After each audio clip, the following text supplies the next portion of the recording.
Steven. Just getting everything going.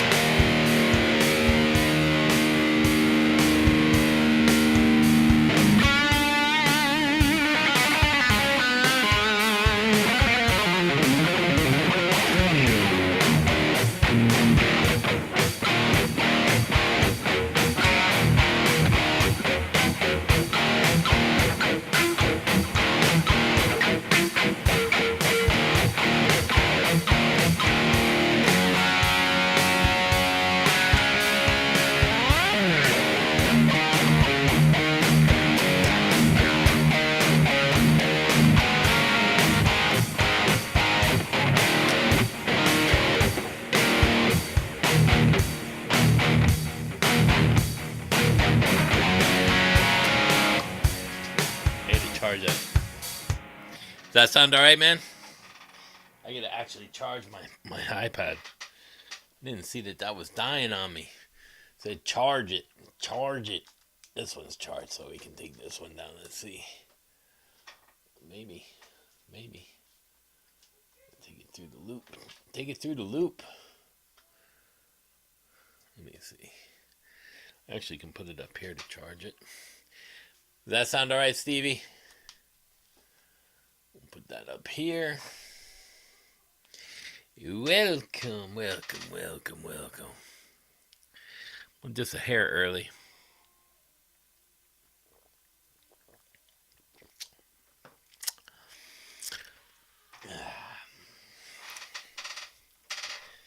We don't want that on either.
I can't see how many people are on there.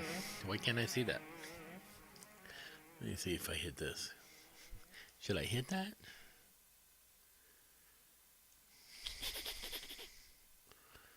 No, I don't think I should touch that. Something looks different. Yahoo Mail. Let me see. It says live, right? I am live. Let's see. Oh, I can see. It's like 8 people on here. Can't see. I don't see no comments up on there. I don't know why I can't see the people. How many on here tonight? Check. Man.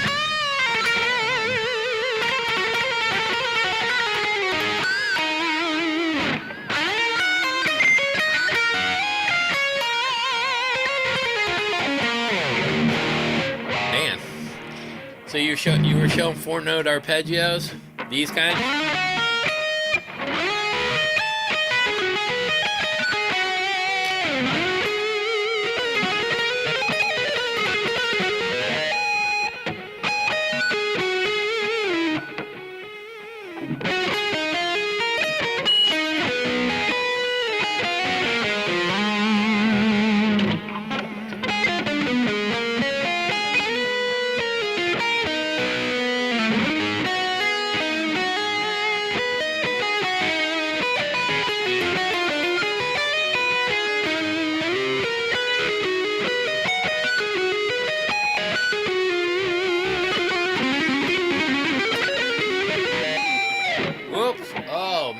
Fucked up. I fucked up, didn't I? Yeah. What's up, everybody?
13, 15.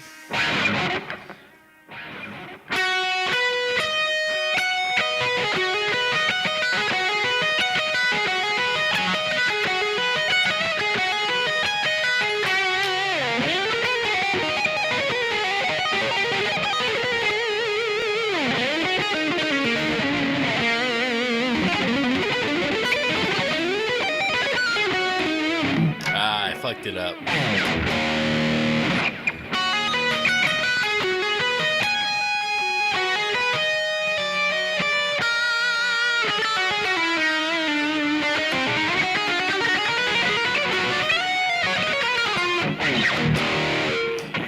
I forgot all those. To be honest with you, CV, I forgot a lot of the Ingve stuff. To be honest with you, like a lot of he had like he would. I know he used this arpeggio all the time.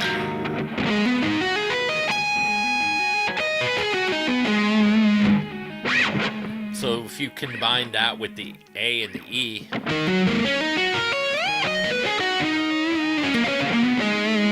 then he would throw this one in there.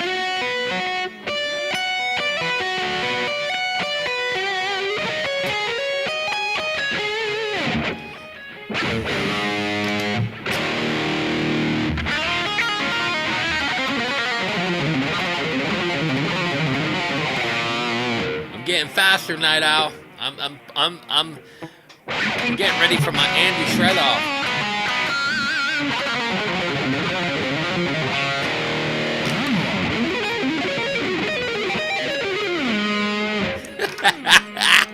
I'm gonna take Andy to wood shred school.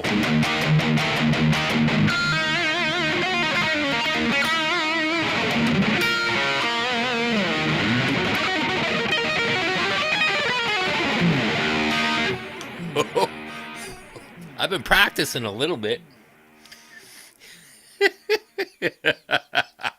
Just a little bit. I don't practice much, but I've been practicing about 30, 40 minutes a day, just for a couple days. And I'm going to try to get my speed back up to what it used to be. I'm not that good anymore. You even doubt he liked rock, yeah. Yeah, I'm not the guitar player I used to be. I got out of, shredding is really cool. But again, I ended up doing a lot of the writing part and realized it wasn't a whole big deal. I'm going to have to stay on top of my toes and just in case I got to have a shred off. Cut some heads. I was watching, I made my son watch Crossroads. He's like, that's so cool.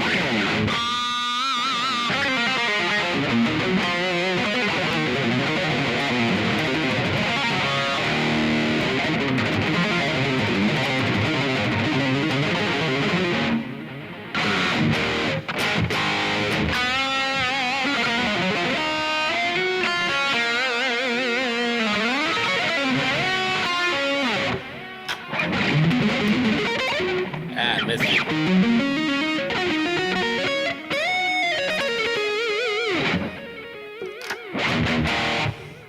I don't need to practice to be Andy. The awkward speech. How y'all doing now? If this ain't about, this is, I watched his live stream today, part of it. What was he saying? He was talking about something about, I can't even fucking remember what he said, to be honest.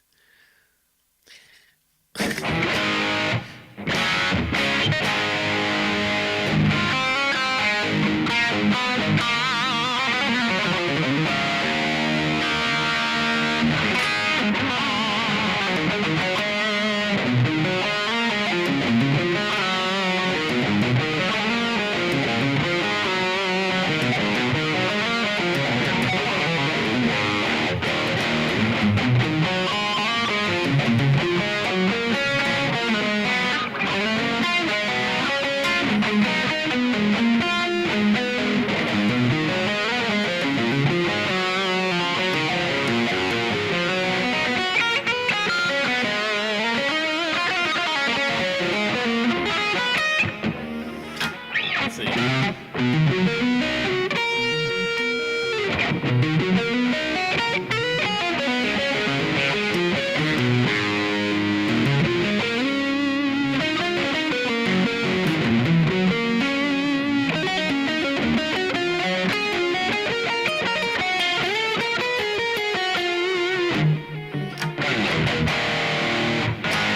Hey, what's up, dude?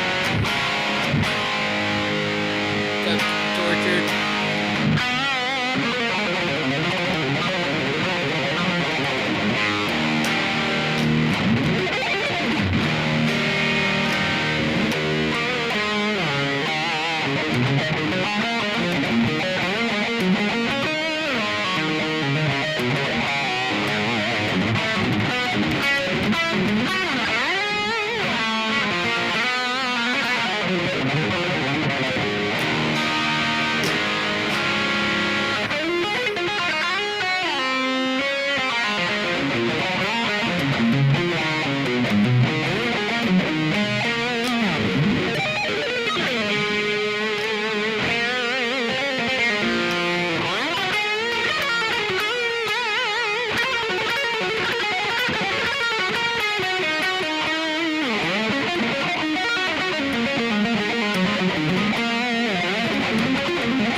Good evening, good evening.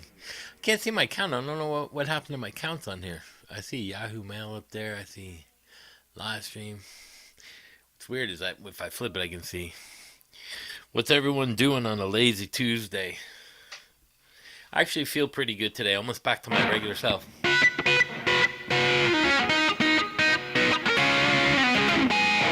I'll tell you guys something crazy that happened to me today, though. So I was at Walmart and Teabag showed. No.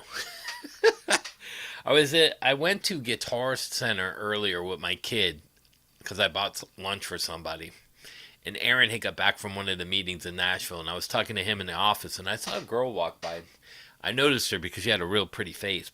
She had a real pretty face. And I didn't think of anything of it, so I didn't really. My stomach was hurting, my back was hurting, so I said to my kid, I said, let's go see Uncle Saki, and then we'll go. Then we'll just come home. So I ended up going to my buddy Gary's shop, the Guitar Exchange, and I stopped in. I haven't seen him in a while, so I went in there, saw him, and I saw the girl that I saw at Guitar Center. She got out of the car and she had the acoustic in her hand again. And she walked in, and I said, didn't I just see you? And she was like looking at me. I said, are you following me? And my kid said, yeah, we just saw you at Guitar Center. And she's like, oh, yeah. So she was trying to get her guitar repaired and stuff. And then we're talking to her, me and Gary. And he unfortunately told her it would be cheaper if you just buy a new guitar for the amount of money that you would put into the acoustic. As long as it's not sentimental, don't do it. So he had pulled a guitar off the wall, and he was saying, for $250 you could get one of these. This one that's a Japanese Jackson with the Mark Safoli. I forget. I don't know how you say his name, but it's got EMGs in it. Yeah, this one. Yeah, Marco Saflogli. I don't even know who it is. Yeah, it's not route, it's top mount. But so I ended up. So she said, go ahead and play it. So I go, oh, and I go, you gonna sing a song for us? And the girl's really pretty, and she's built like a shit brick house, and she's young. And it's a fucking Tuesday afternoon. What are the chances that she's gonna be able to play? I mean, because she's real pretty, she's probably not going to be able to do nothing. So I started watching her play with one finger chords, right? This is a great story. So I'm standing there with my kid, and Gary's standing there, and she starts fucking singing. And when I tell you she was one of the best fucking vocalists I've ever heard in my life, I was like, I was looking at Gary, And he looked back at me, and we both were like wide-eyed. And I'm looking at my kid. My kid's like, holy shit. I was like, her name's Allie. So I told her who I was, and Gary told her, yeah, he's real. And then I sent her some videos and some clips of stuff. So I ended up trading numbers with her. I've got to work with this girl. That's how good she was. And when she left, I walked over to Gary. I go, are you fucking kidding me? Of all the times and places, out of all the places, somebody that could come in and sing with that kind of fucking bluesy soul, I was like, with range, I was like, you gotta be shit. He goes, man, he's like, you were in the right place at the right time. I go, geez. I said, I'm in shock. I said, because that normally never, in my whole life, never have I seen anyone walk in that looked like that, could actually sing like that. Never. So here you go again. You never know who's in a fucking music store bullshitting with their old friends. She had no idea who I was. I wasn't shaved. My hair was up. I probably smelled. And then I was like dumbfounded. I couldn't believe it. Yep. At a random guitar shop in Florida on a fucking Tuesday afternoon. And she tells me she's writing for some publicist, and I go, stop writing for them. She's like, but I need a job. I said, listen, I'll get you a job. Stop fucking writing the lyrics and giving them away. I almost bought her a fucking guitar. But I want to see if she's serious about it. So I said, we'll get together next week. I couldn't believe it. I would compare her at the same level as Mike Machevic from Steelheart, but with more soul and blues to her voice. It was unbelievable. Like I was like, I thought, so, I said to Gary, I go, I just saw her at Guitar Center. Didn't look at her twice. Didn't look at her. Didn't talk to her. I just left because I had to go do some other stuff. And then she pops back up behind me in another guitar shop just because he's friends with me. And I was already there for like 30 minutes looking at some of his guitar. I'm gonna have to do a video of his shop. He's got really fucking cool guitars. He's like a mom and pop shop, but he's got some nice, beautiful guitars in there. He's even got a Tokai Strat in there. Yep. Yeah, I was like, I've been around a lot of people and a lot of singers. And when I tell you, I was looking at Gary going, I was like this. Like, what the I thought it was a prank.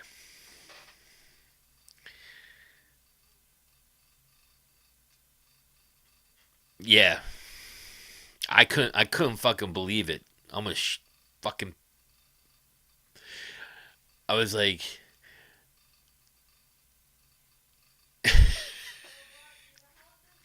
I go I told her I go if you had played guitar as good as you sing, I would have just fucking walked out of here crying. Because it would have been beyond comprehension for me. Like I'm talking about some of the best singers in the world, like the Mariah Careys and stuff. She was better than that. I was like, she had. See, the thing is, she had tone, she had clean, and she had rasp, and she had a big range. But she had like this bluesy. I would compare her to Ray Gillen with Badlands. That's what she reminded me of. A female version of Ray Gillen. I was like, you gotta be fucking. I've never seen anything like that in my life.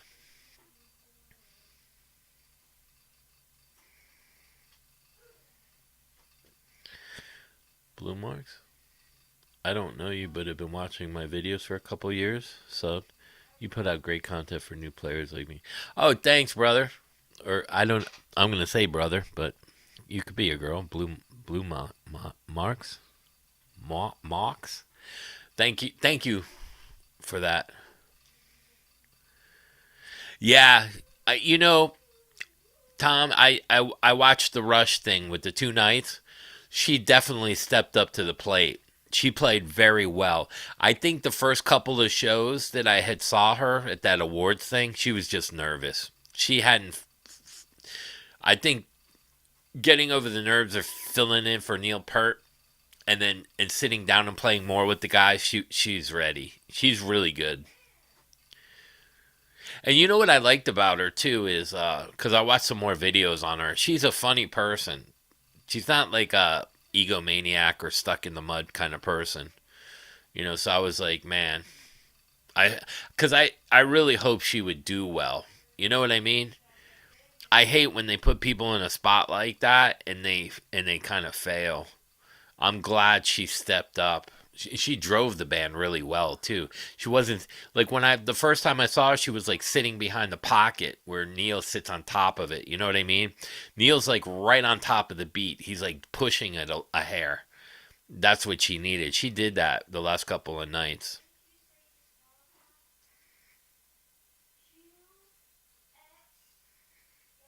Oh, you've been playing with some of your buddies with tracks and stuff. That's good. Yeah, you got to you got to kind of come up with a plan what you want to do with everything in your life, like I understand a lot of people don't have time to put into the actual technical aspect of playing even though they like it and it's cool. People have families. I mean, I'm fortunate to have been in the music industry for a long time, so I sit home all day. I'm not on tour anymore. I'm not. Yeah, I already thought that, Amir. I'm going to take. I'm gonna make her famous. I'm gonna make this. Mark my words. You're gonna hear this girl's gonna be famous. Did you see her drop the stick? She rebounded well. So and that's the other thing. Most people buckle on the spot when you put them on the spot, like pressure like that. You know what I mean? People will buckle. She didn't buckle. No warm up, no. She just came out fucking flying with vocals, and I like it's. And then it was so shocking. Soon as she hit the first couple of notes, I was like, bullshit, no way. And I was looking out the front window to see if I had a friend setting me up. Yeah, she had Ray Gillen pipes. Oh, Annika? Yeah, the girl. Yeah, she rebounded well. She did well. She played well for the last couple nights. It's one of those things. Like I don't, you know, I don't like to see people fail because it's bad for everybody. You know what I mean? I, it's because when somebody fails at what they're trying to do musically, it affects everybody around them, and it kind of hurts that world around that. I look at things like everything evolves around me. When I die, it's still gonna revolve, but I'm gone. I'm in the center and it's revolving. That's gonna continue to revolve. It's just that when I'm in it, it revolves around me. That's how I look at everything, so that I can make goals and do what I need to do. And I understand it's not for everybody. $3,500 band camps and 4,500 aren't for everybody. I think they're a waste of fucking money. I think a Sir guitar is a waste of money. I think a Tom Anders. I have them. I mean, you just heard me playing a $500 Charvel. $1,000 new. Yeah, yeah. She dropped the stick. Hey, she's gonna always drop the stick. She just better hope it ain't in the shower. No.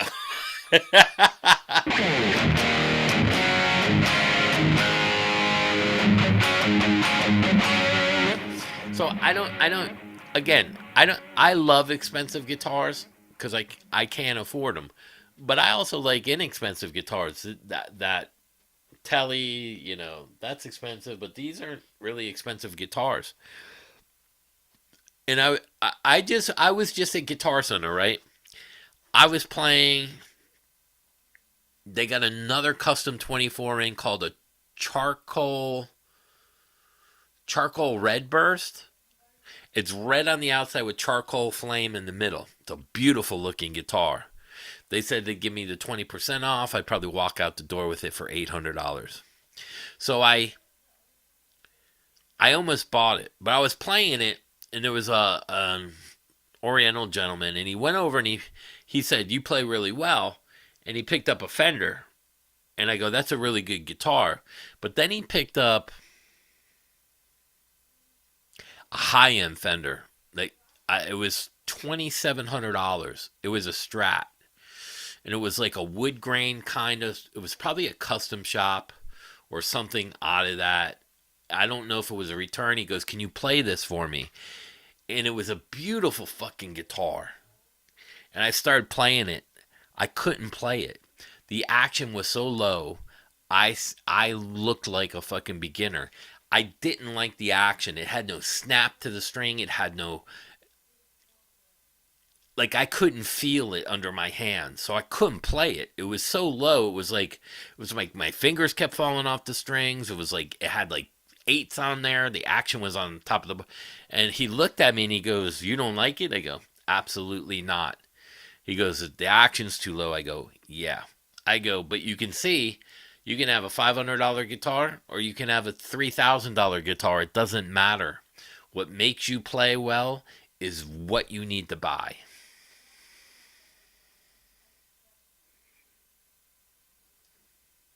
Yeah, I agree. Oh, is my tone?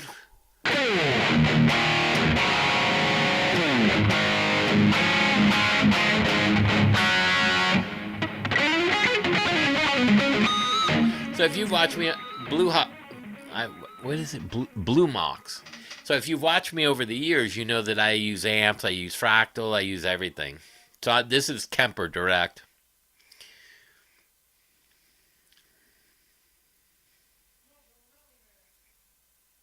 Yeah, it didn't have the angle, so it made the neck feel like garbage. It doesn't. That's the thing. I knew it could be set up, but I was like, I wasn't even interested into it. Even as cool as it looked, that's the thing for me. It has to play somewhat good because if I know that if I put the action on this really low, I'm going to be able to still play this guitar because of the way the neck feels. Some of these $3,000, like, I do not like Gibson custom shops, like a Gibson custom. I don't like a custom. I prefer a standard or a studio. I just like those necks better. For me, it's just a better fit for my body. Oh yeah, yeah, yeah. You listen to me. Oh, I butt called. Oh, you heard the whole thing, Amir? That's funny.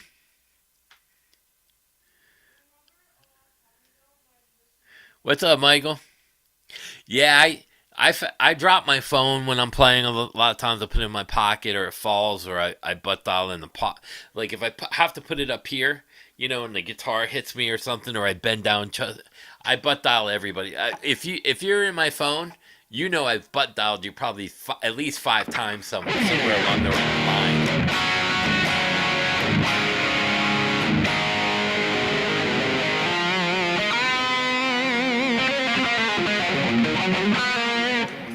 Yeah, yeah, Blue. And here's the thing: if you get used to playing like that, it's only going to benefit you. You know why? Because if you get better and better and you end up in recording studios, there's no amp feel in the room. You're in a booth and your amps are somewhere else. You can record direct and the guys can do wonderful miracles. Like, okay, these are my tracks here. This is direct recorded into a board. There's no amp there.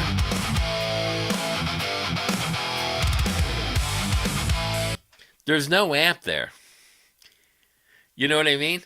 So, like, if you get used to that, yeah. But the benefit of that is when you do get an amp, or put the boss into an amp, like run, you could take the boss, take the cab off, and run it into the effects loop in, use the amp for power, so you got tube power, and get that push through a cab, and you're going to be able to play like $1,000,000 because you're used to playing both ways.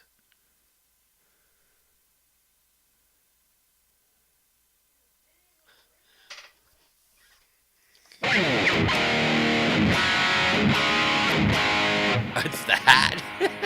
Yeah, it's the tuning pegs, bro. It's where I get all my tone from. It's the tuning pegs. Same with the speed. That's all AI.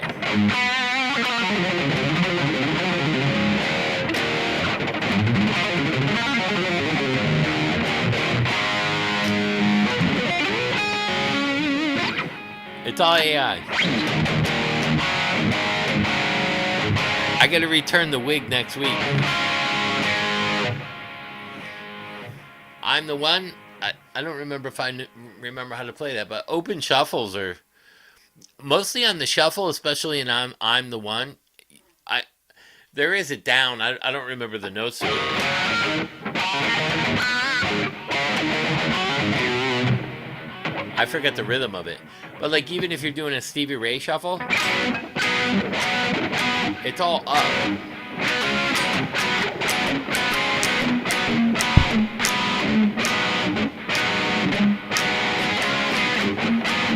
So when you watch Eddie play a lot,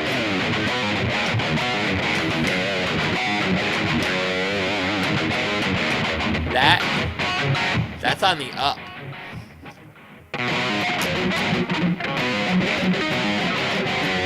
That's down. Those swing beats are all up on upstrokes for Eddie.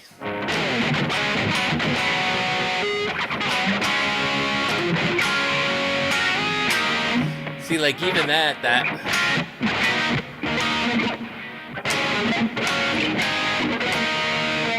a lot of that's up. A lot of people play that down. That's down.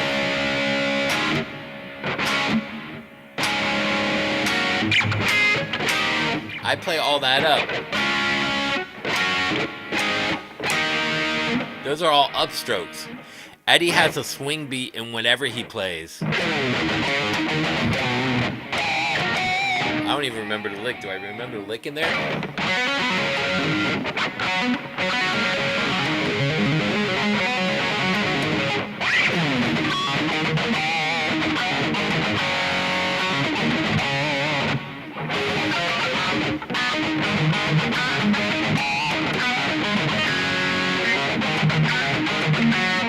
Even in Mean Street.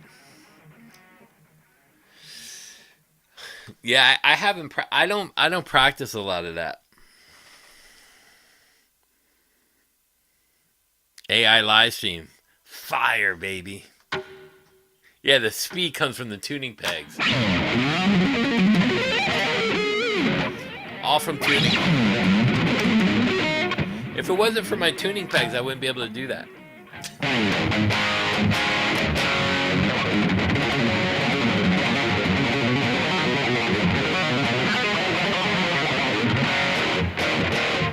Yeah.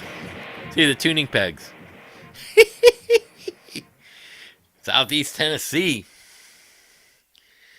Yeah. So a lot of that's on the upstrokes, So you got to remember, Eddie Van Halen was a huge fan of like Eric Clapton and some of those guys.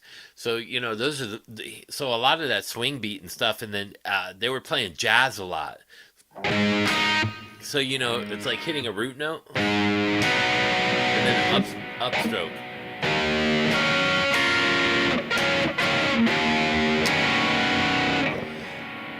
Because his dad made him play jazz on the boats and stuff,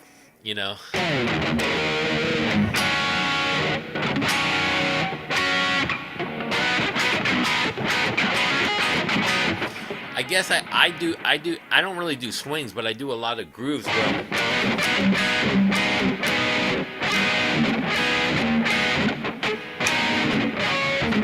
With like the rag, when you're playing like that funk stuff.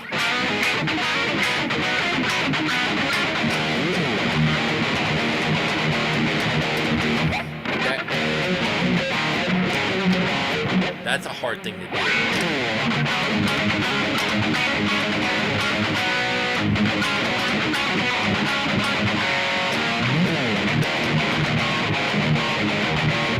I don't even know if I can show you how I do that. Yeah. That's a really hard thing to show. Like that kind of rhythm picking, because it's not. And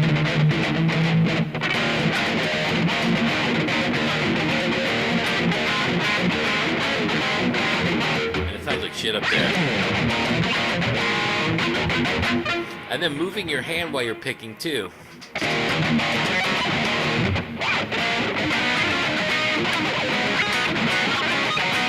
You know, there's all kinds of tricks, especially in the different genres. Oh, you're moving? You're going to be in Northeast? Nice. I like how to explain the secret sauce details. The strumming patterns are important. Yeah, strumming is huge. You know, like especially with the muting, I don't even know if I can how I would show that sideways maybe. I don't know if you guys will see. Can you see the bottom of my head?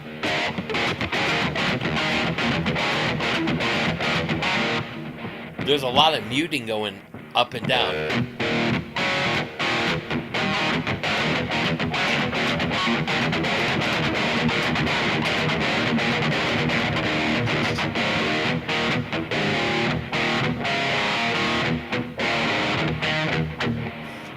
That's a hard thing. I used to just sit there and practice that kind of strumming.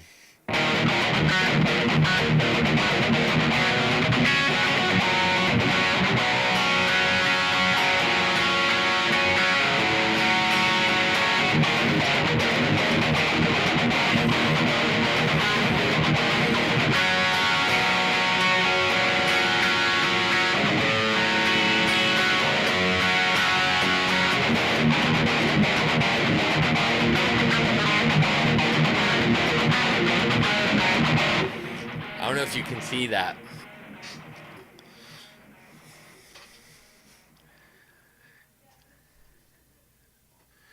You had a dream once that Eddie Van Halen would show me the patterns he uses on the fretboard to play the way he did.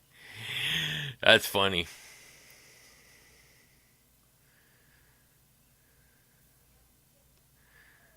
Yeah, and a lot of people, like, no one ever explained tapping either. You know what I mean? So, like, if you're tapping on an A, you should be tapping on an E.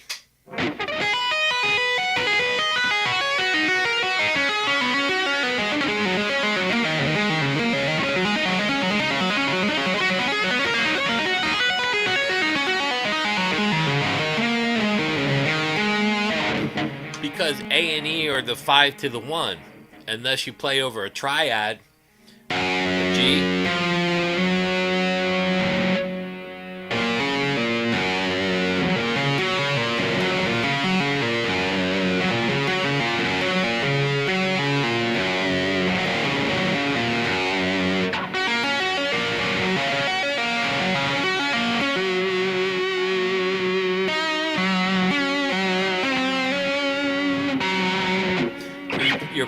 You're playing the triad.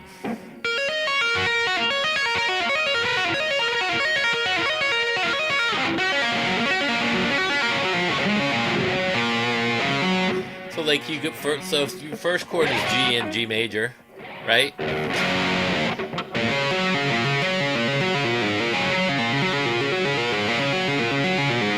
can throw the open E and A in there, but then you move it up one.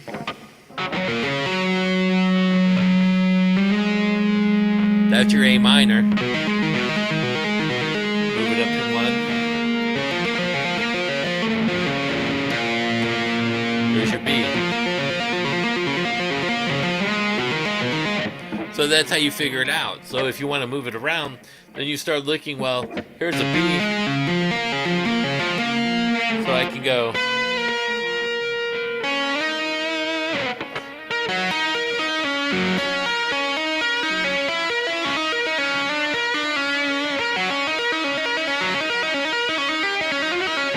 you start looking at all the notes in the available scales.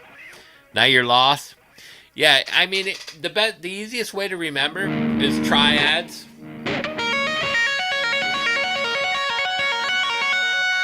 So if you're gonna move this down 2, now you're gonna move this down 2.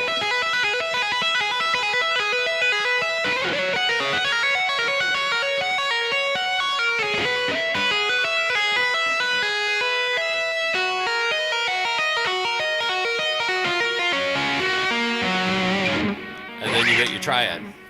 But I mean, that all takes the 1-3-5. Yep, there you go. The 1-3-5 in the so you're tapping the chord is what you're doing. You're tapping the 1 note, the 3rd note, and the 5th note. So you want your root to be up high. So there's your G. There's your G. And then what comes after G in your scale? G, A, B.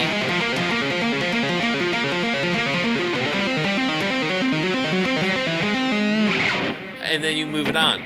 A lot of people use the scales, but if you're just going to tap on the scales, like let's say you're playing something E.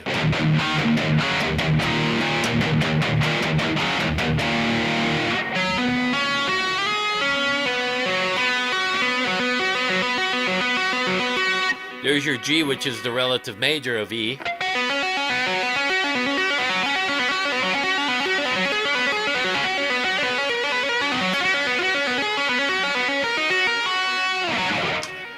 And then you're using the A and the E position to do that.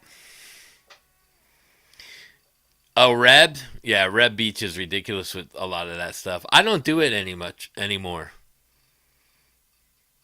Yeah, and tapping actually, like Michael's saying, it'll help with your improvising and it helps with some of your licks too. Because then you get into, like I've done some of the tapping licks on here with it.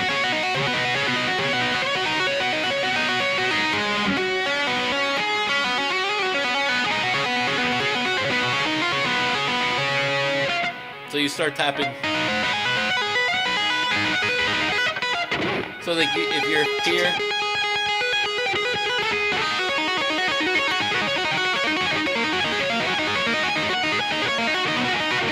so you're tapping like scales or chords.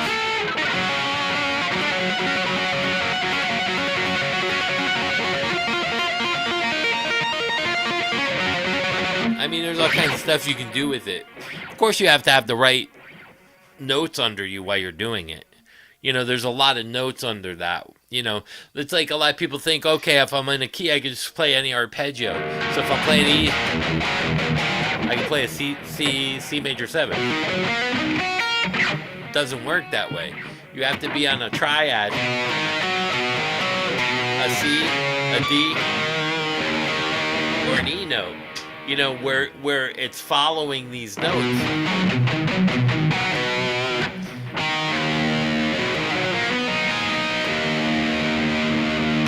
That sounds kind of okay. But if you hit this,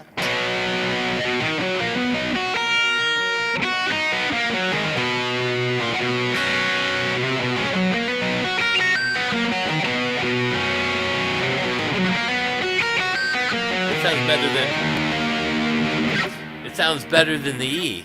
So you have to have the bass following the arpeggio. So if you're playing a E minor arpeggio, you either want it to be the 5 or the 1. You want it to either be an E or a B.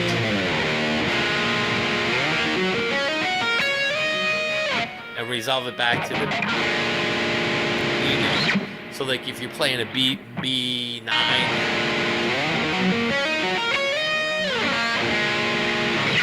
that way you can resolve it from the E to the B. But they all have to follow. You can't just start playing arpeggios like... Then you sound like Michelangelo Badio. No offense. Fucking, it starts to sound sloppy. Like you're like, wow, he's playing arpeggios all over the place, but they don't correspond with the actual chords. Like it's like if somebody's singing like let's see. in the key of G,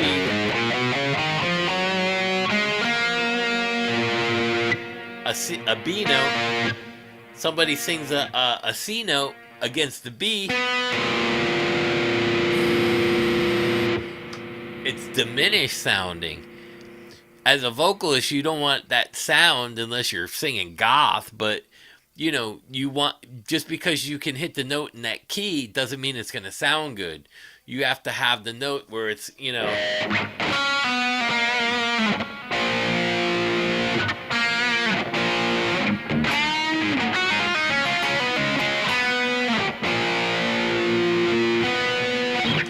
doesn't have a good resolve. You have to have a great sounding resolve.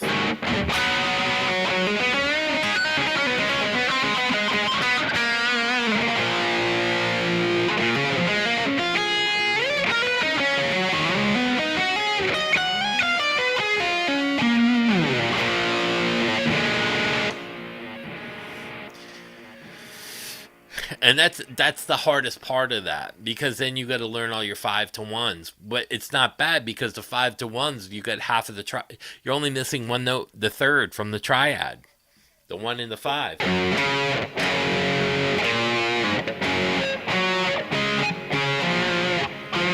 See what I mean? So what's the third on a G? A B. So would I play a B minor arpeggio over a G chord? No. I'd play a D7.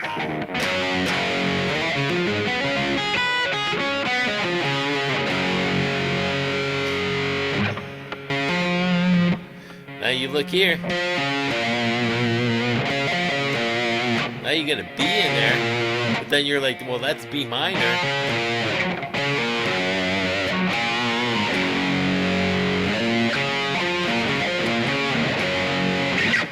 It sounds a little harsh, so and then you like, well, if I'm playing a B and I play B to a F sharp,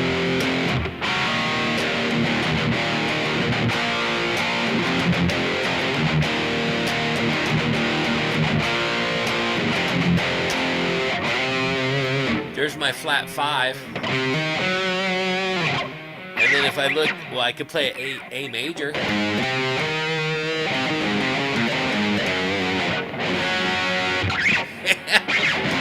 And still resolve it back into a G major.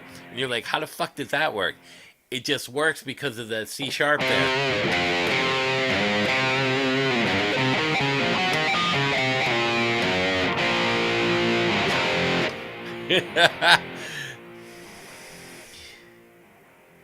Yeah, this is live. Oh, Catalina wants to say hello? Yeah. Hello, Catalina. Everyone say hi to Catalina, Vincent's daughter. How old is she now, Vinny?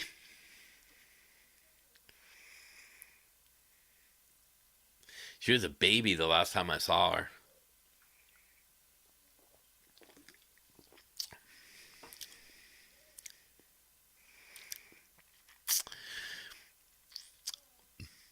Yeah, I could play 5 guitars at once, but not good. No, I'm just kidding, man.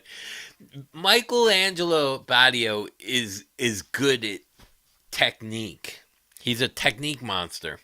But technique is not going to make you a great guitar player. No, he's an asshole. I did a guitar clinic with him.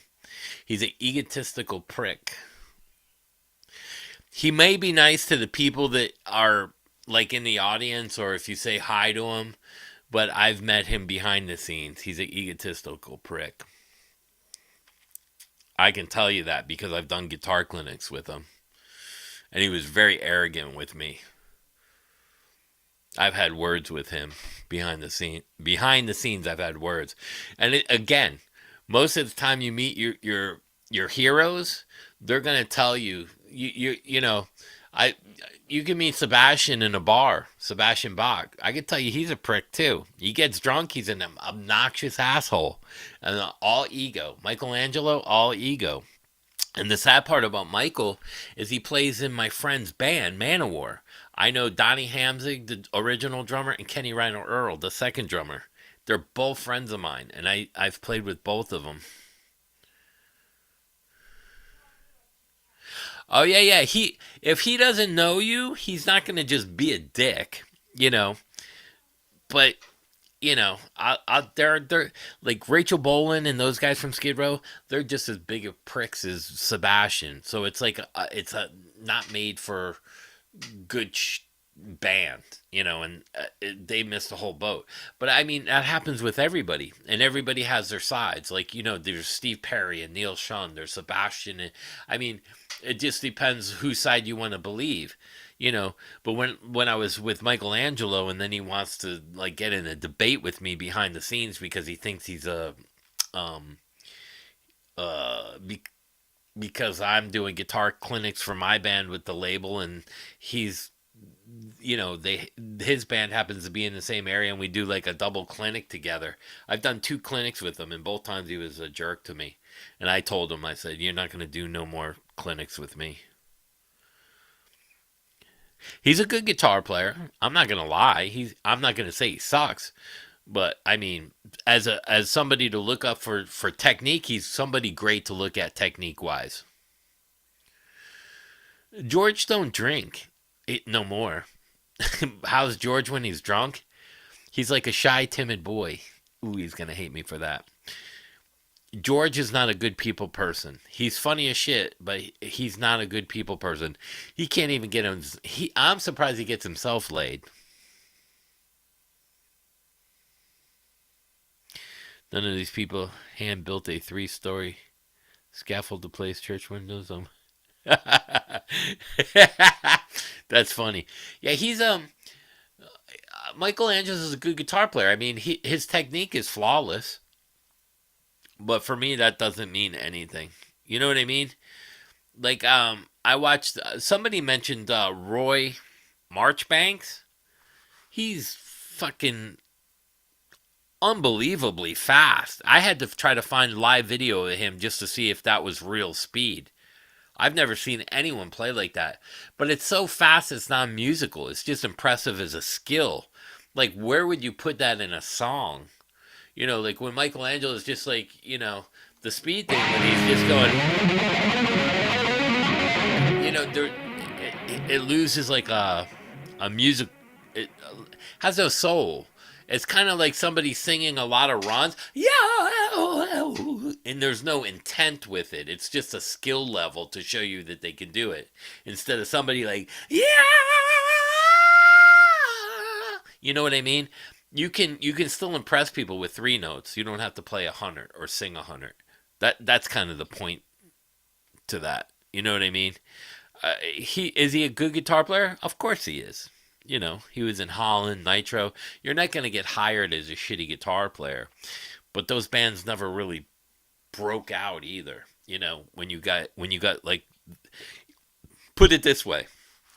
Michelangelo would throw the Ramones guitar player under the bus. And when the Ramones guitar players made 10 times the money he did playing really shitty style technique wise, you know what I mean? The guy from the Ramones or Sex Pistols isn't a technically great guitar player, but he influenced millions of guitar players to play like that. So there's something to say about some of that too, you know what I mean? It's not that he sucks per se. He just has poor intent on using the notes like that. Now if you listen to Michael Romero from Symphony X, his playing is fucking ungodly technical, but has a lot of feel to it. That's the one thing I have to say about Yngwie. Yngwie still had feel to him, even though he played fast. You know what I mean? Yngwie just had a really good, like, Yngwie had really great bands. With the...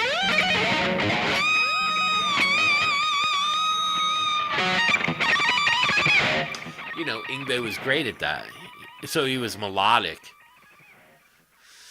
But Michelangelo is not a bad guitar player. He doesn't suck. He's just not like Chris Impellitteri. Chris Impellitteri is a phenomenal technical guitar player too. But he's not my cup of tea either. for me, you got to have some kind of feel. I like the Jakey Lees. I like the Randy Rhodeses. I like the Zach Wiles. I mean, Zach overdoes it with the harmonics and stuff, but you can look back at the early stuff like Miracle Man and go, yeah, that guy can fucking play. But you know, there's a lot of great guitar players that use some of the blues and stuff. And um, again, you don't have to be a technically great guitar player to write a hit song. I mean, look at Marilyn Manson. No offense to Brian, but he's not that good.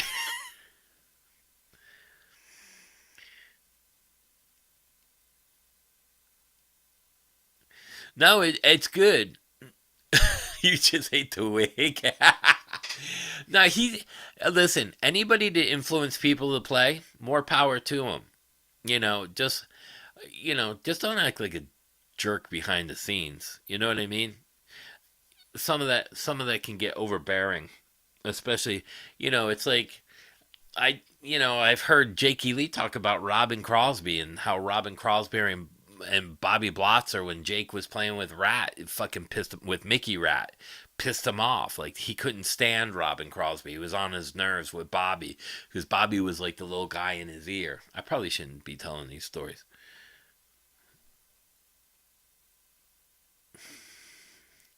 Yeah, and I mean he's a known guitar player amongst guitar players. But like it's kind of like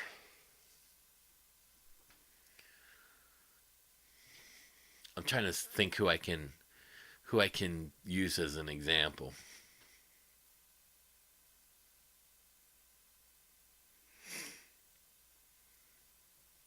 Hmm. Trying to think who I CC DeVille. I've had words with CC DeVille. All right. They used to do a lot of blow and a lot of drinking. And I had words with him at a club. As soon as I walked in, and I knew who he was, he knew me, I knew him. I showed up at a club in a town that he happened to be drunk on stage, jamming with the band, and I walked in, and me and my drummer went straight to the bathroom. We both had long blonde hair to our waist. We went in the bathroom. We were dressed up after a show, and he we were walking and the band had stopped. Oh, you guys think you're fucking cool coming here with all your fucking hair and this and that. He was going off. So I'm pissing in the bathroom and the band's playing. God, I'm like, damn, that sounds like CC DeVille. He goes, think it is, bro. I go, who would else choose those notes? And he goes, that's CC DeVille. I walk out and he stopped again and started having words with me again. So the band got off stage, and I was outside with my drummer because he was smoking. You couldn't smoke inside, and he walked out with a girl. I go, say it now, motherfucker. He came up to hear on me. I go, I'll hit you so hard on top of your head that I will drive you into the ground. That was the end of that was the end of I'm sorry, man. I didn't. I go, yeah, you're sorry now because we walked in and you didn't know how big we were. You know what I mean? But, he knew who I was. But, like, I've had people say stuff behind my back and stuff, and I don't really give a shit. But you know, if you're going to say something to me, like Michelangelo pissed me off. I was like, and he acted, and I said, bro, do you have any fucking idea? Oh, you play in a dance band. They told me blah, blah, blah, blah, blah, blah. I'm like, I don't give a fuck. I'm from GIT, bro. And then, and I go, and it doesn't matter. I said, you can play your whole fucking life. You're never, and I was a dick. I was a dick. I'll be honest. I go, you'll never make the fucking money I did. I said, you want to compare bank accounts? We could do that right fucking now. As a matter of fact, open your fucking wallet and I'll show you what I got in my pocket. Oh, CC came up to my, like, right under my chest, bro. He had to be like 4 foot tall. But I mean, Michelangelo is a great inspirational player to a lot of people because of the speed thing. So, like, I'm not going to ever knock him for that, but I think he's a dick. You know what I mean? But that's my personal experience with him. You know what I mean? Oh, Russia's playing 4 nights. Go see him, bro. Yeah, Robin had a big heart. And the problem was Bobby Blotzer. I'll just say that. Bobby's always been a fucking problem. And then once Robin was gone out of Rat, Bobby had no more control. Bobby used to run his mouth, and he had Robin because it was Robin's band, so it was 2 against 2, and Robin had the name and everything. Once Robin was gone, that all went to whatever it was, you know. But like I said, a lot of people talk shit about Warren DeMartini. He was fucking nice as hell to me. You know, Stephen Piercy was cool as shit to me. Now Nikki Six is another story. But I mean, these are, you got to remember, these are personal stories. So, you know, I'm sure most of the time, you know, I'm sure there's some fucking stories about me out there when I was all fucked up. You know what I mean? I've walked into I've walked into places and saw old touring guys, you know, like with Bon Jovi. And I've apologized, dude. I'm so sorry for back then. I know I was no, don't worry about it, man. I'm like, nah, I was an asshole. You know, I'd be an asshole sometimes. I was a kid, young, cocky, fucking. I, I didn't give a fuck. I don't give a fuck today. I know when to keep my mouth shut. Especially if the guy's bigger than me. His biceps are 10 inches.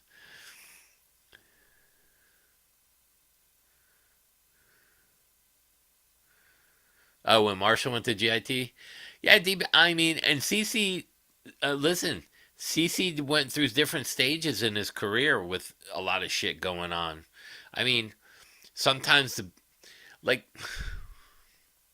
fuck it, I'll just say it anyway. Bobby Dahl's ex-wife lived here off of State Road 84. She fucking put an ad out on Craigslist one time. Bobby Dahl's ex-wife selling all his fucking gear. He wasn't allowed back in the house. She sold all his shit. He was drunk, fucked up all the time. This is when he had a lot of issues. She sold all his fucking gear. I mean, there wasn't none of you. So, but is Bobby Dahl that way now? No, not even close. You know, a lot of people go through different stages in their life. I mean, not fucking doing lines off of girls' asses no more. You know what I mean? I'm not doing that no more. You know what I mean? Those are the old days. But that's how it was. You know, it was a different time. You could do a lot of different stuff back then. But you know, that's why I don't hold grudges. The only kind of grudge I really hold, like if Michael came up to me, you know, what the fucked up story about the Michelangelo thing, he went to play with Manowar, and I played with Donnie Hamzig when we were kids in a band called Raffin, and then I ended up, you know, knowing Donnie and Kenny from Manowar. And then I was like, really? This motherfucker's going into that band? That was the first thought. I was like, but I mean, I don't have problems with people. Like I've seen people I've had problems with before. Hey, what's up, man? Hey, what's up, bro? You know, like I told Ingve one night, you keep picking on Alan, you see those 30 people I'm with, they're gonna kick your ass. Then I got to know Ingve through his guitar tech, Kenny, and he was always cordial to me. He never said anything about what I told him.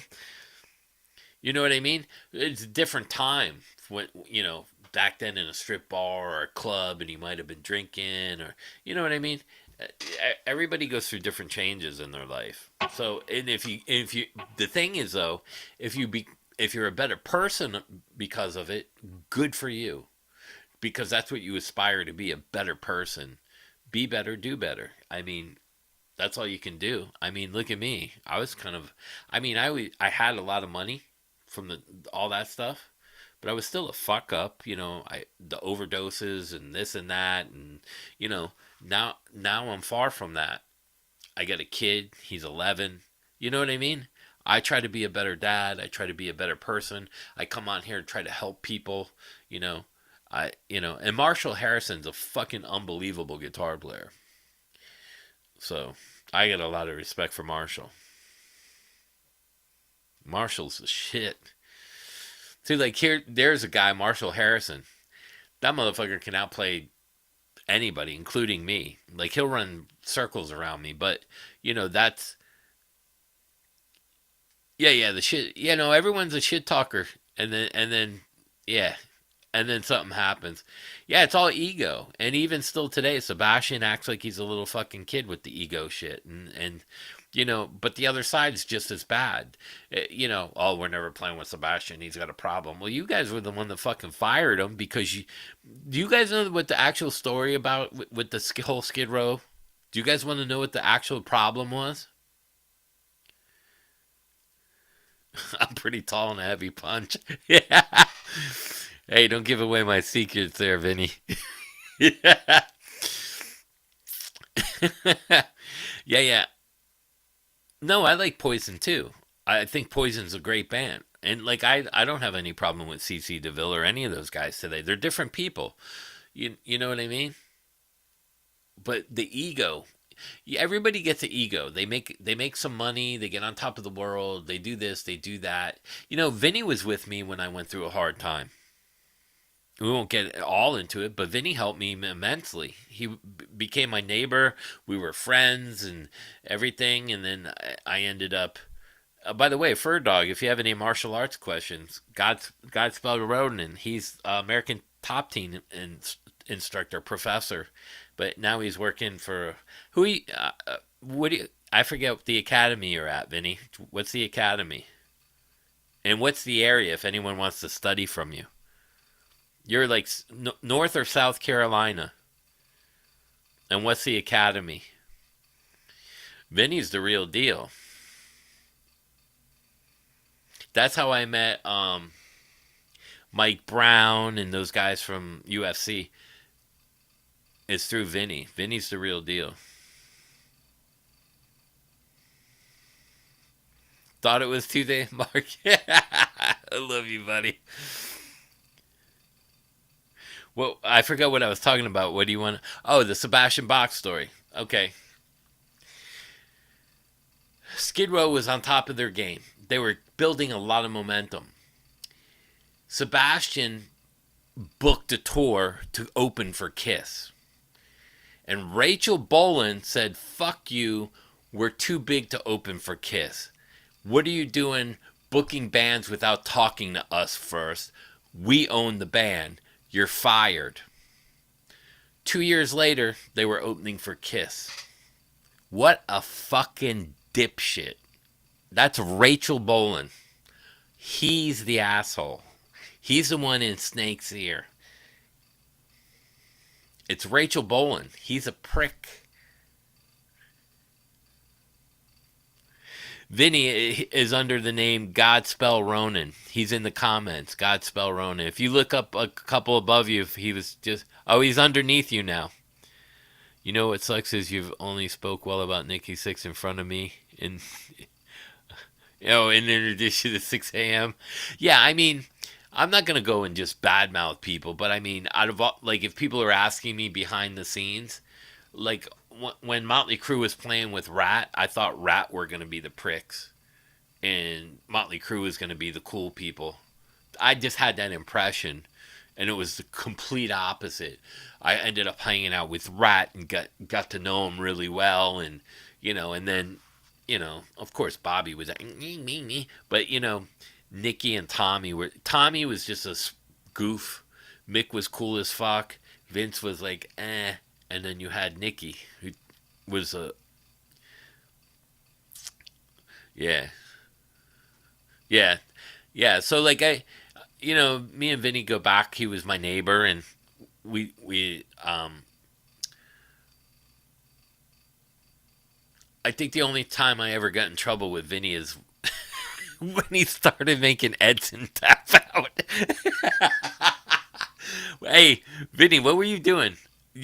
Was it something from the Shaolin you started tapping him out with? I can't remember. That was so long ago. I remember you had trouble tapping Edson out, and he was like, "Where are you learning this?" We'd be rolling in the front yards. But Vinny's fast as fuck. He took me down a bunch of times. He's fucking quick. I don't think I have a chance anymore. Vinny got too good. I mean, you weren't. I think back then you were just like purple, and then you were getting into your black belts and stuff.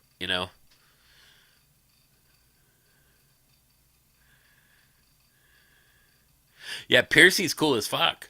A lot of people talk shit about him, but I've never seen him be an asshole to anybody. He was like the kind of guy that like he always talked about his fucking dogs. He always fucking was high and drunk. He was laid back. He was never a fucking goofy, like arrogant prick. Warren just was Warren. He didn't drink a lot. He didn't. Warren was cool. He was very cordial with me. Very nice to me. But again, like I've been on the Saigon Kicks tour bus. I grew up with Jason. He'll yell at everybody, and I looked at him like, "Everybody off my fucking bus!" And I'd be like, "Are you talking to me?" He's like, "No, no, not you." And he'd like smile at me, because I don't know how to take it sometimes.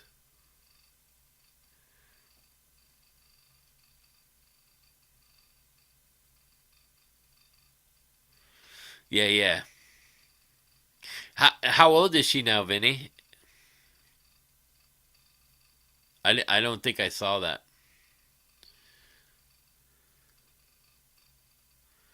Oh, you put at username. Yeah, I forget every time when I'm on a live stream. Like people say hi to me, I forget to do that at and then put the username. Yeah, I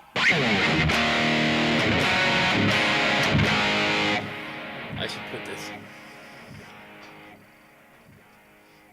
Let's see if the iPad's charged. I had some drum stuff going on in here. I was actually gonna play to it earlier, but I don't think it. Let me see. Oh, it's a 72. Video. Why is that on there? Where am I?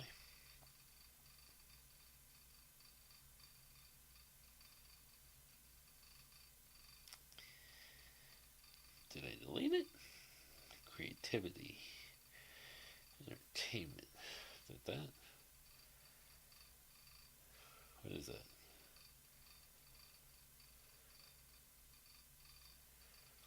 Games, shortcuts, voices, leisure, tips, get a new job, books. What is that one? This is iTunes. Did I delete it? I had my program in here. Oh no. Did I delete it?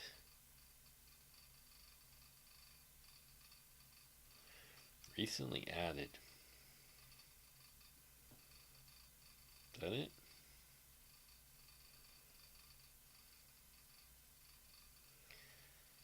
My song. Today? What is that? Let's see what this is.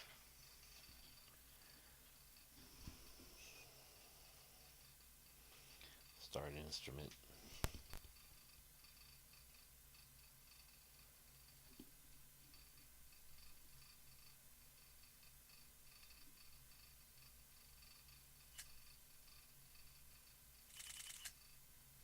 What happened? I don't know what I did. Let's see.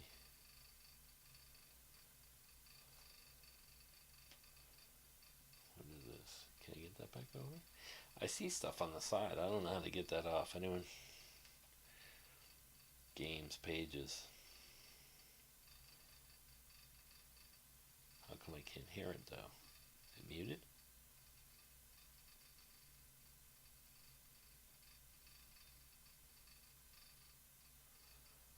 Huh. Where'd my sound go?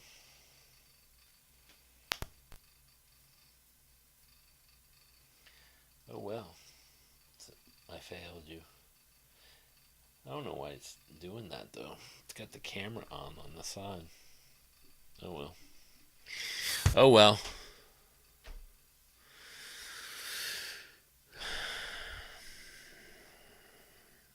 How about Twisted Sister?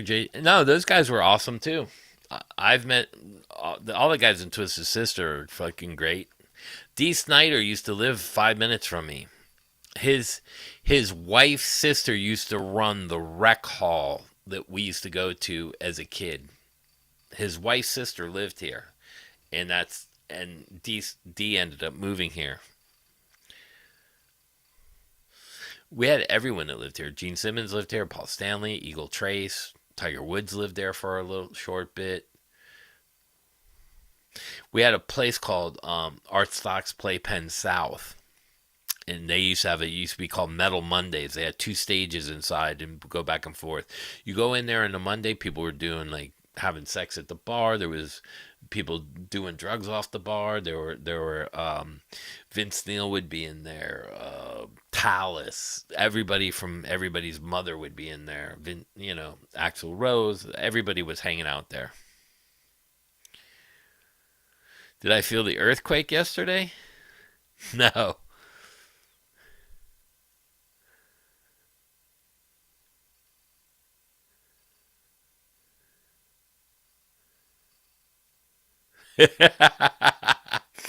Can I talk with your wife? I told you were live, and she said she thought it was Tuesday, not no Monday. That's hilarious, man.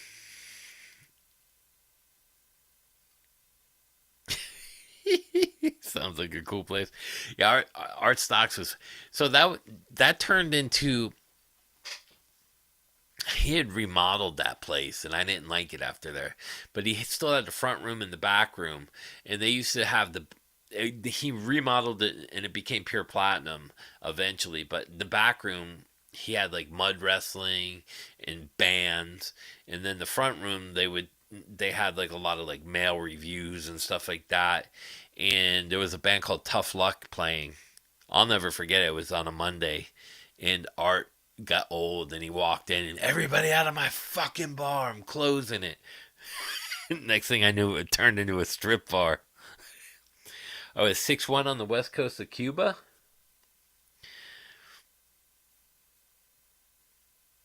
Maybe that's why my fucking back hurts. I woke up this morning. Of Kiss, did I ever meet any guys in Kiss? I met Paul Stanley. I didn't meet anyone else, just Paul Stanley. But I do know people. My buddy Lou actually built Ace Frehley's studio in Connecticut. He told he told me that he had a maid. Yeah. They would follow Ace around. Ace had Ace had shit hidden all over his house, the white stuff. Mr. Ace, you. She'd find packets everywhere. He handed them back. Oh, oh, and he put them in his robe. Oh man, I grew up with the Sabotage guys. Yeah, Chris Olivier was a good friend of mine. So I live with a guy named Derek Damone, and he grew up in the Tampa Bay area. I just talked to Doc. Vinny knows. Vinny's actually how I got back in contact with Doc, actually. So I just talked to Doc from Sabotage. But yeah, Chris, he didn't know Derek, who knew John and Chris really well, passed away. He had got married and passed away. But I still, there's another guy, Lewis, that was all a part of us that we used to hang out and do a lot of bad things as kids. We I still talk to Lewis. Chris was probably the most influential person on me as far as guitar players. I'll never forget the when I met him. I was playing, and he like opened the door, and he looked at me, and he goes, "You're just a fucking kid." I go, "Yeah, what?" And like I didn't know who it was. And then he was like, and then we ended up sitting down and talking, and then he got me an Art Sex Playpen to see them and stuff. I became really good friends with Chris. I still talk to John once in a while, and I just talked to Doc. But yeah, I didn't talk with them after Chris died for a long time because it was heartbreaking for me. He was like he was like one of my best friends, you know. I watched him writing all the riff power of the night. I was sitting right there when playing with him and jamming. He's like, "Hey, what about this?" I was like, "That's fucking cool." Chris was fucking awesome, man. That hit home hard with me. That was the first of my friends that ever impacted me when he died like that. And then probably Vinny was with me when they called me when Sandra died from Expose. We were driving when Ishmael called. That was tough on me too. I don't think we ever really talked about it. She's 9. Wow. Yes, I was driving when they called, and I ended up having gallbladder surgery. It was around the time I had gallbladder surgery, and I couldn't go to the funeral. Sandra actually, she had an aneurysm, died on the side of the road, pulled over, passed away. She was one of the girl singers from Expose. Yeah, the tragedy with Chris, getting in that car accident, that was crazy. Yeah, that's where I get some of those crazy things from too. Yeah, Chris Olivia. Yeah, Criss.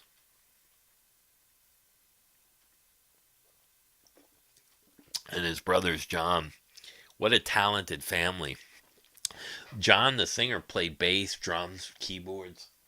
He could play it all, man. But Chris had a lot of stuff where he would be like, you know, he would play stuff off time out of nowhere, like in his leads,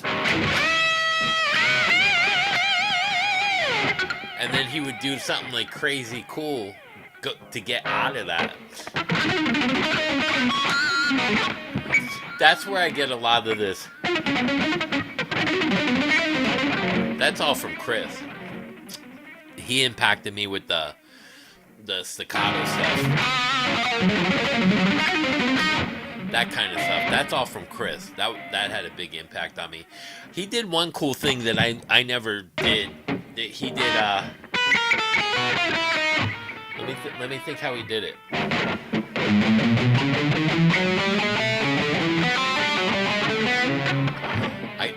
I can't remember. He did a weird string skipping thing too.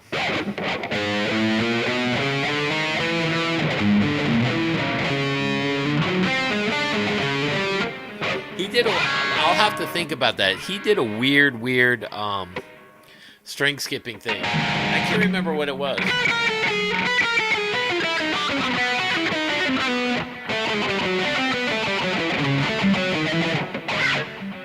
Did he go forwards and backwards?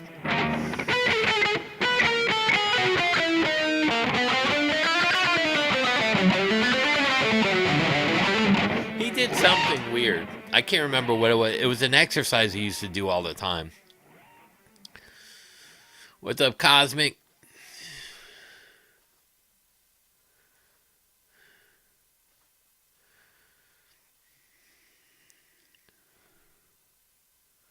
Who's here still under 50? Bro, I'm only fucking 19.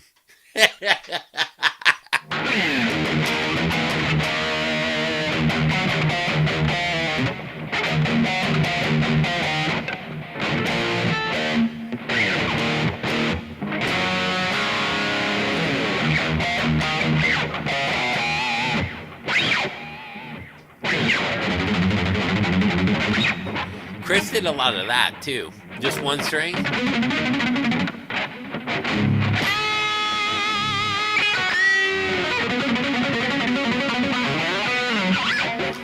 Chris was an awesome guitar player.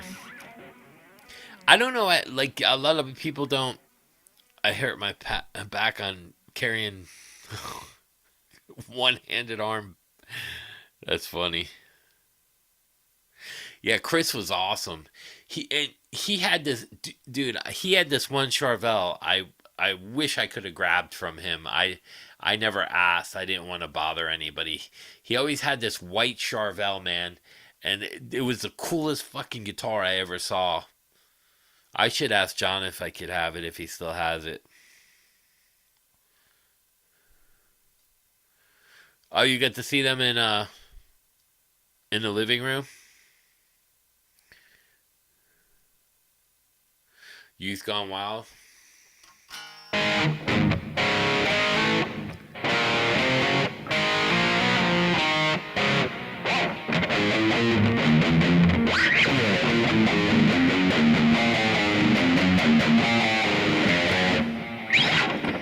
I forgot Youth Gone Wild. They do have some weird chord in there.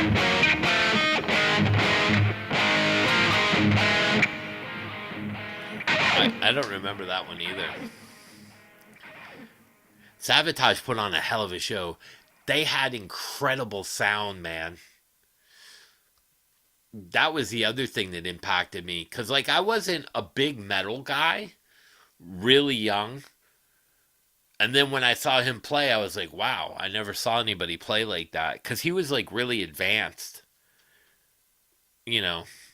Because I met him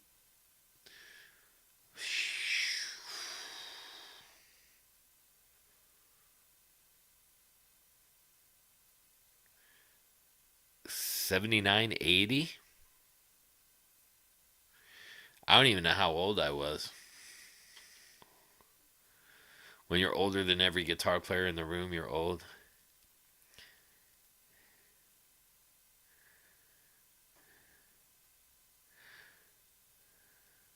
Yeah, their sound, man. That's the thing that impacted me a lot. Chris's sound and the drums, they sounded so fucking big. Like this, like I remember the sound of it just going. It was, and there was no tape machines. There was no cracks. I mean, it was just. It was so full and thick. It hit you like a heat wave. Like when you open the oven, it hit you like that. You're like, whoa. That's what it was like to me. That was the first time I ever saw a band with that much power, sounding that good, that loud. It just was phenomenal. Like, that's the kind of thing that you'll never hear today unless you go to a smaller club because these big shows, a lot of it is tracked. The sound is like really clear and sounds good, but it's not pushing air no more. It doesn't have that push. But Chris did a lot of cool stuff. He did like he played a lot by position too. Like he would do stuff like in certain areas, like you know,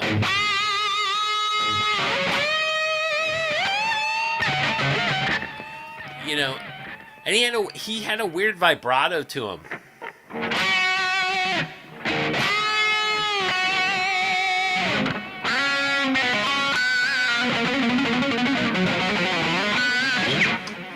I can't even mimic his style. But Power of the Night is one of my favorite albums.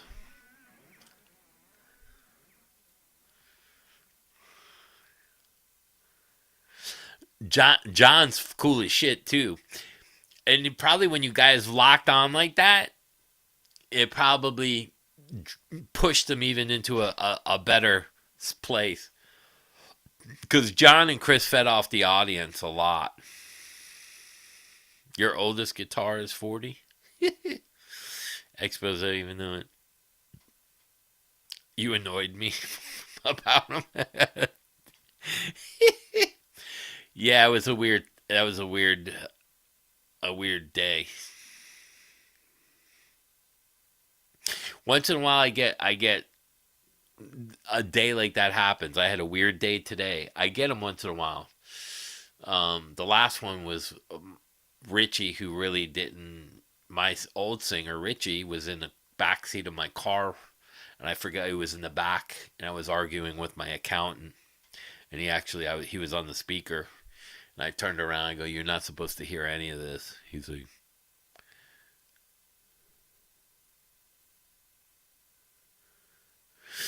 I don't remember who did the sound back then.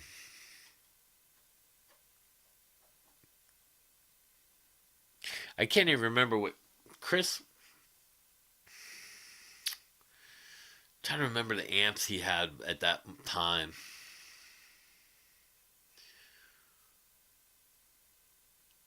he might have been playing partial rack gear if I remember.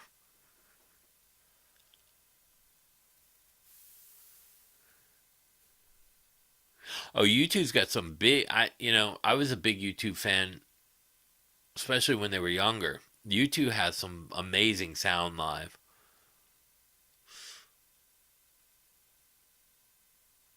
Yeah, and for me, like out of all the bands that I ever got to see or hear or watch or play with, Kicks, Kicks had amazing sound live.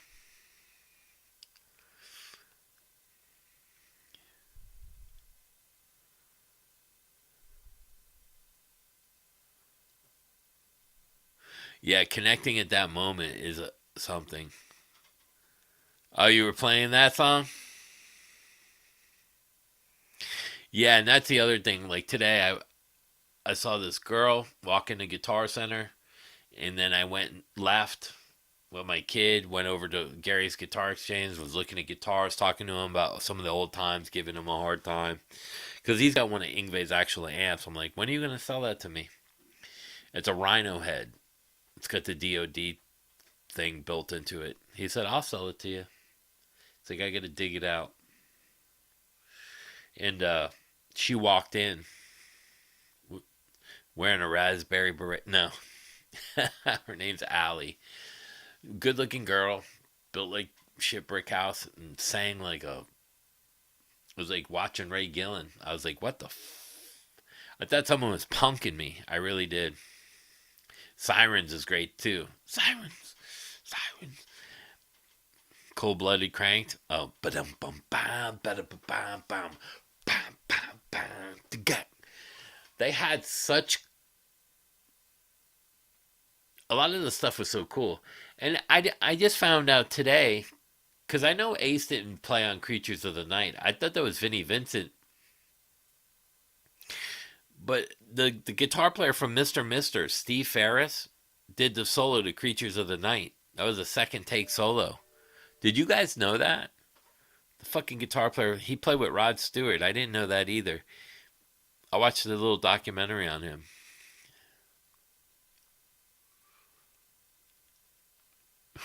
Kicks with the dirt bikes. Yeah, Sirens is a great album too. That was like the beginning stages going into Power of the Night. And I had a really heavy guitar sound back then. I was a kid, but I had a Marshall half stack. I had a JCM 800 and some old rack gear too. And I remember Chris when he came in, he's like, and I used to love Michael Schenker too. I had the Waz and I had an old ADA flanger that you plugged in so I could get the Van Halen stuff. He's like, wow. He goes, you have really good tone. Tone was a big issue for me since I was a kid. I was always trying to get really good sound. Even when I heard like guys like Ted Nugent and Foghat and stuff. Like I didn't like when I bought a guitar and an amp. I didn't know you had to have overdrive pedals and stuff to get that or crank an amp. So like I'm like, how are they? That's how I got obsessed with tone as a kid. I was like, how are they getting that sound? Because I could get, and then Van Halen came around, and then this guy came around, and then when I heard Steve Miller with his clean guitars, and so like there were so many different sounds coming out. You know what I mean? And then the bands like Kicks and Rat and Halen and then Boston and Kansas. There were so many great guitar players with great sound. And then when I got to meet Chris, I was already into like some of the stuff like obviously Judas Priest and stuff like that, but they weren't even that heavy back then. And then Chris, I don't it was probably 79 80. And I'll tell you what's funny. Derek was dating a girl named Diane. Diane was one of my wife's friends because we all went to school together. Diane ended up help running Def Jam Records. How fucked up is that? She ended up at Def Jam Records, rock and roll girl, running fucking a rap label. Unbelievable, right? I love Andy LaRue. Andy's fucking great too, man. Yeah, he's an awesome, friendly guy, and he can fucking play. See, that's who I wish they got for Motley Crue. Andy LaRue with Motley Crue. Oh my god. Because I don't think John Five's the right choice. I know Nikki took him because they're friends, but Andy should be in that band.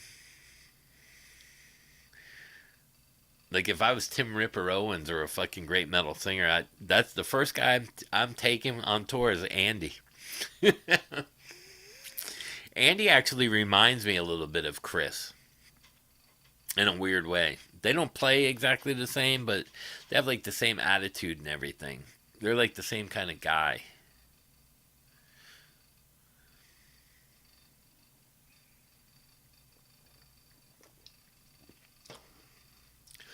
You know, and there's some people that you meet and you just become friends with. Like Dave Spitz is the same way. Met him, we just became really good friends. You know, the guys in Sabotage, just really good friends. They were more people person than they were like musicians. They just wanted to hang out and be your friend.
Yeah. I wish I could go back in time.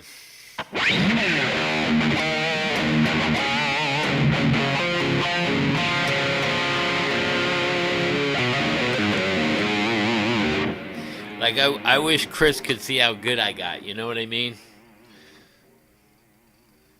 Because Chris from Sabotage, he would be like the first to be like, dude, you know what I mean?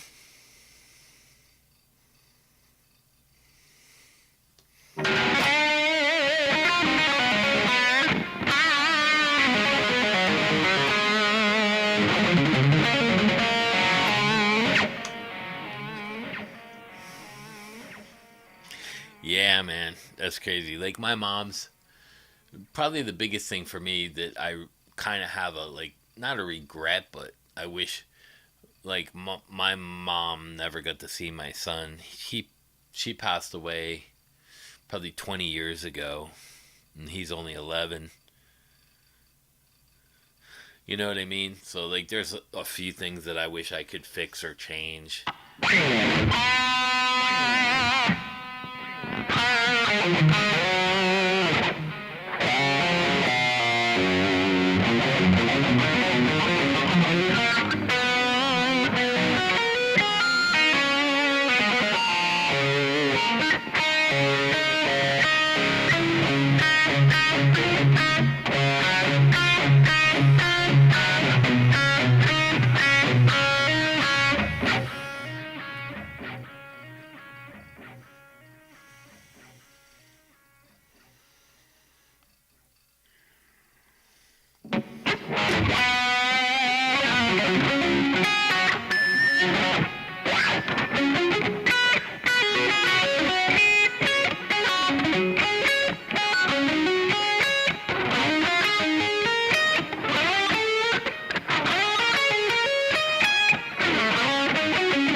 Oh, the Charvel, this one?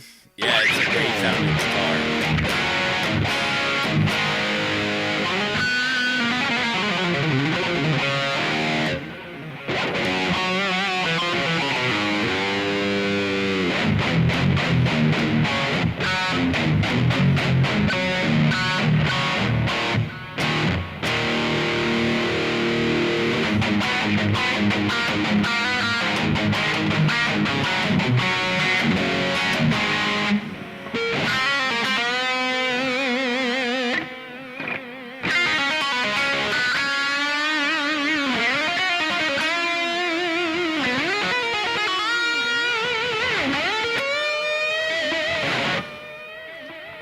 I should install Sabotage stuff.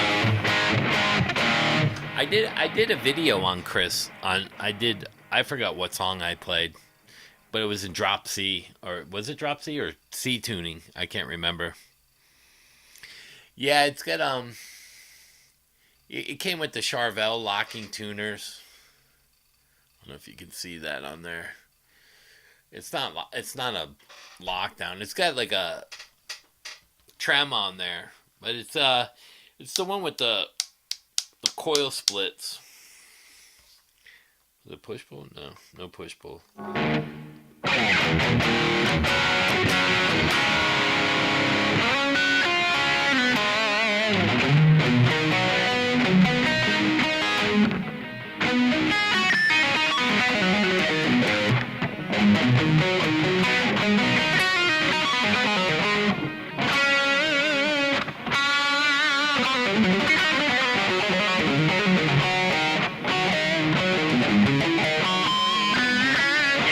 Yeah, I just watched Sabotage live over in Europe. They're touring again.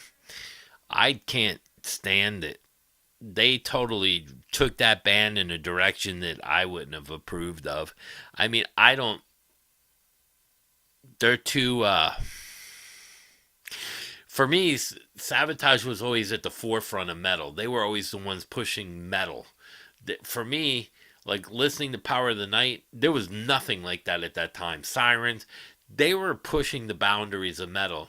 Now I look at Sabotage and I'm like, that's not the same band. It's not even close. John's awesome, yeah. John's so fucking gifted, too. That probably rubbed off on Chris a lot. And that's what helped him write a lot of those band parts. Chris and John were writing a lot of that stuff together.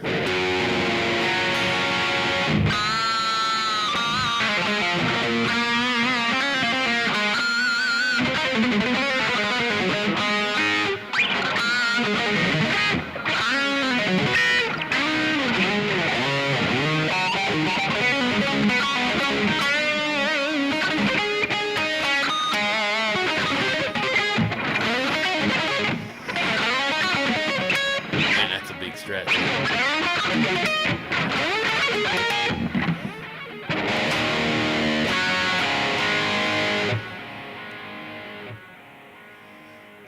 Check out Power of the Night, man. I love Power of the Night. Siren. Gutter Ballet.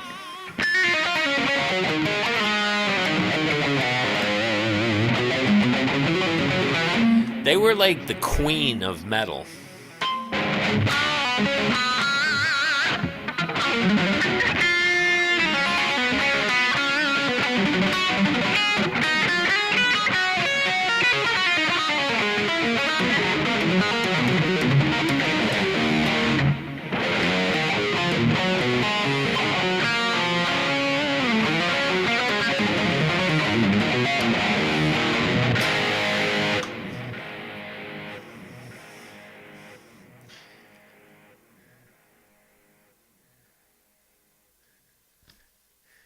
I don't know. Let me see if I flip this real quick. Oh, I still got like 30 some people. I thought they'd be bored of my stories. No, no,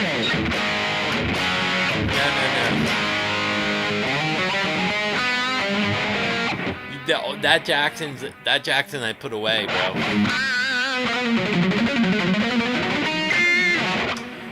So I forgot what we traded something, didn't we, for that guitar? The iridescent swirl. That was the Japanese one. The other Jackson I have that I put away was the Japanese one with all the skulls on it. I got two. Then I got all my Kramer Kleins put away. I got a lot of guitars I put away. Just because, you know, I don't think they'll ever redo them or come out with them.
Hail to the king. Yeah, Street Sirens.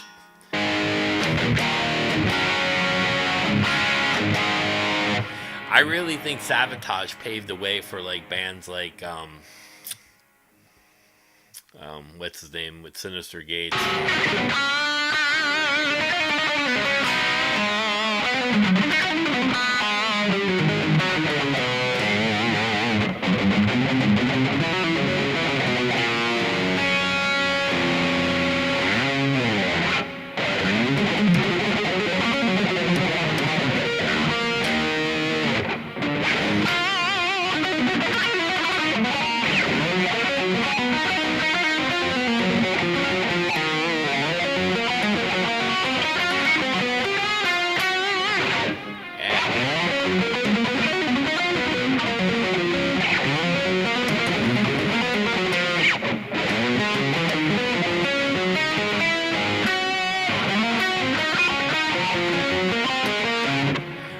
Do another weird pattern out there.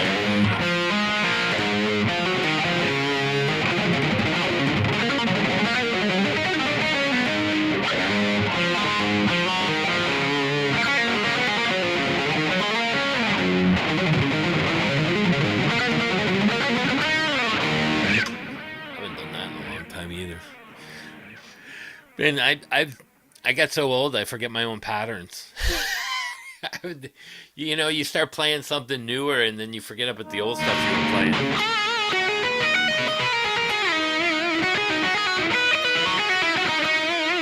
Like some of those old arpeggios, like Steven was talking about.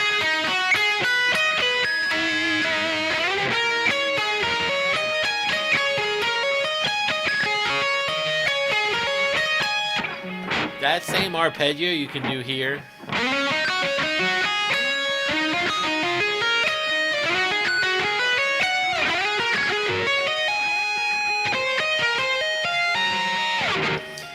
Those are cool patterns. I forget about those. Because you could throw them in. You don't have to sweep them.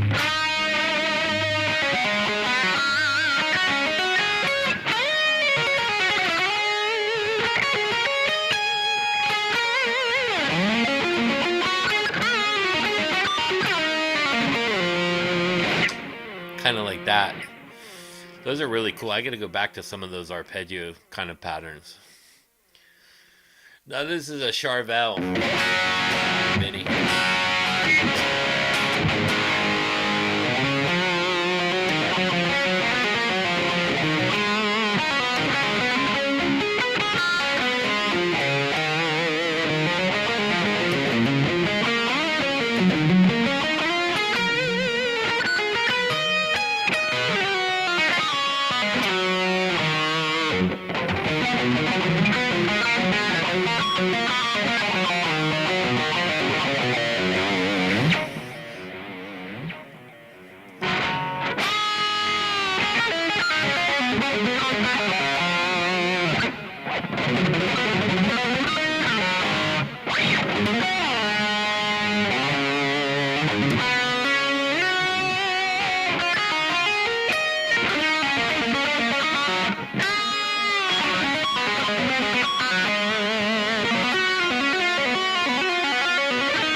Alright, man. Later, Duke.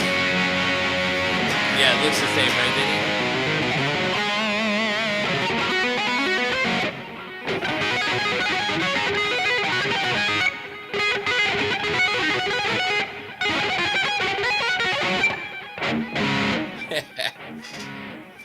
I need to come up with some more cool tapping stuff.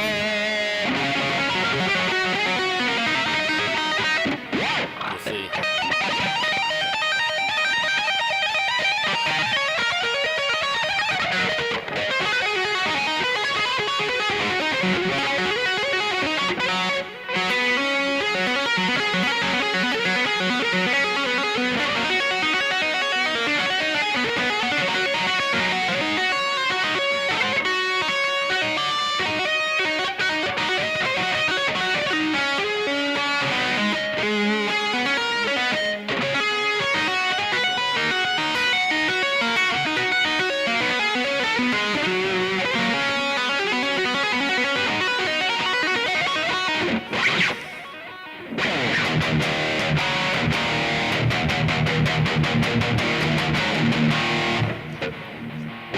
The Metal Hour.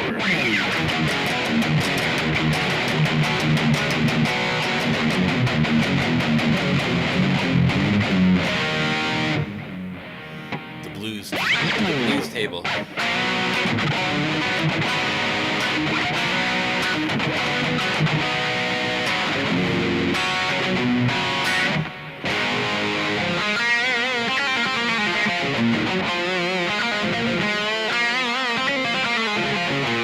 No, I played one today. It was a charcoal. It was like a red.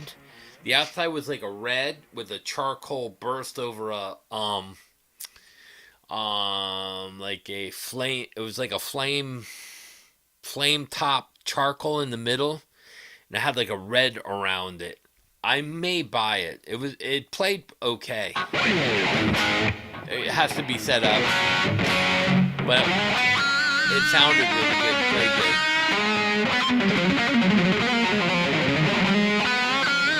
It was a cool color, and the headstock was painted.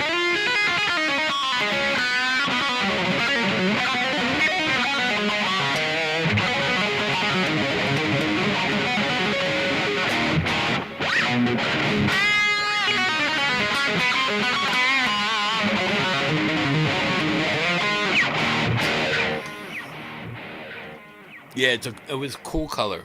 Let me see. I should see if I could find that. See, because I don't know what it was. Like, I've never seen it before. I was like, what the hell is that? It was like, it called something weird, like a charcoal burst. Let's see if we can find it. Breakfast in America. No, we don't want that.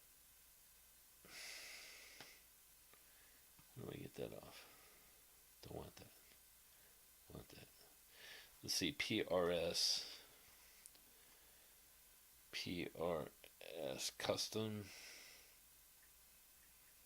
24 charcoal burst. Charcoal cherry burst? Yeah, this is it here.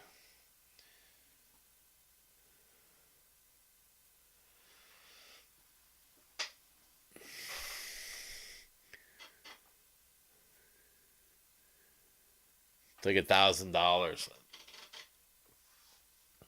That's fucking cool as shit looking. So it's like a charcoal, and then they burst it with the cherry on the outside. That's a really cool color. It played well. You know, of course it has to be set up, and I played it for 5 minutes because I ended up.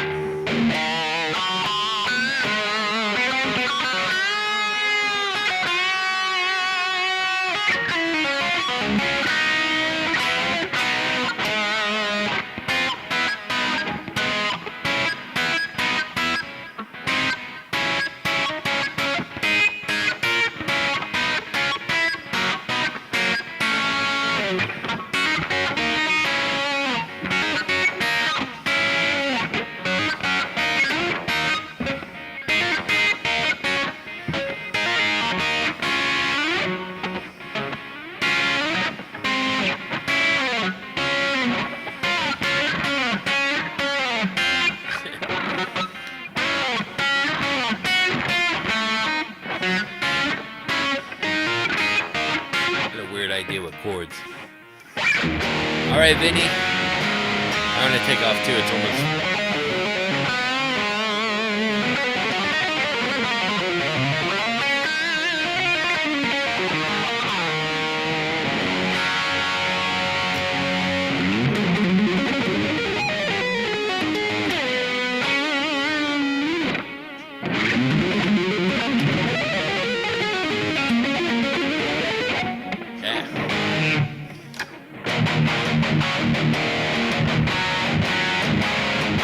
Daniel's in the hospital?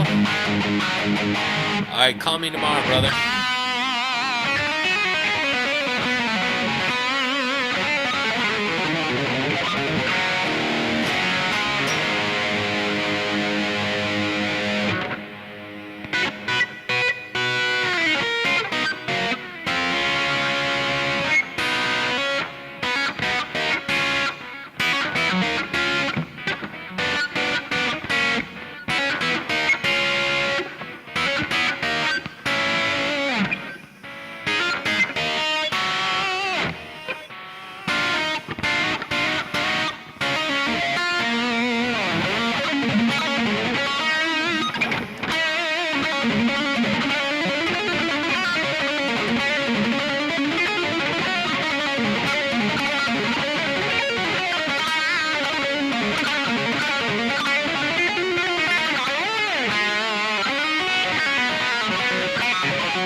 That's way too hard.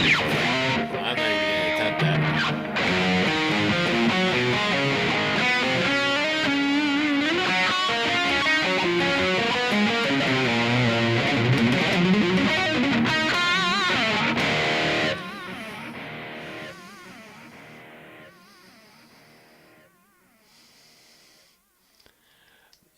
My Kiesel? No, it's got the original Kiesel pickups in there.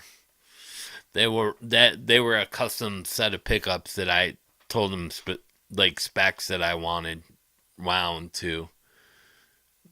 Yeah, it was custom Aries. It had diamond inlays on it.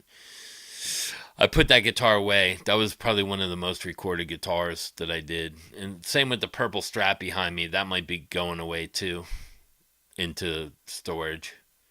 Just to make room, and that's two of the most recorded guitars that I've did on songs. You know what I mean? So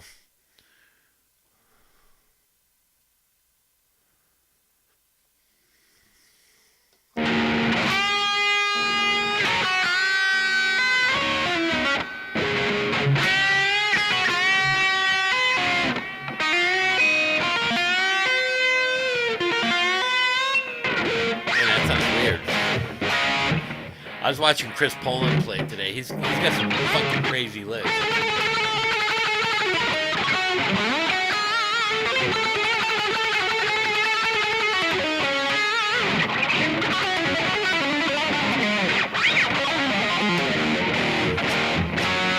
I can't imitate him.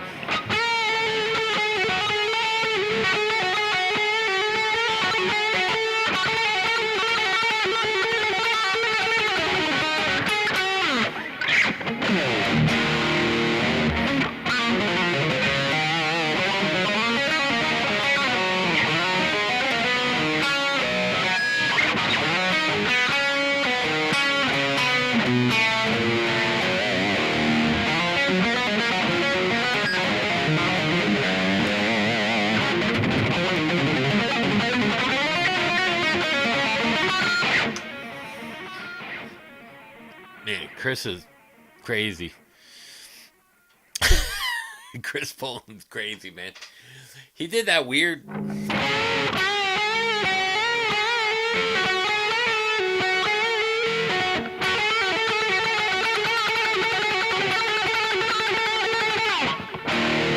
That's about as close as I can get that.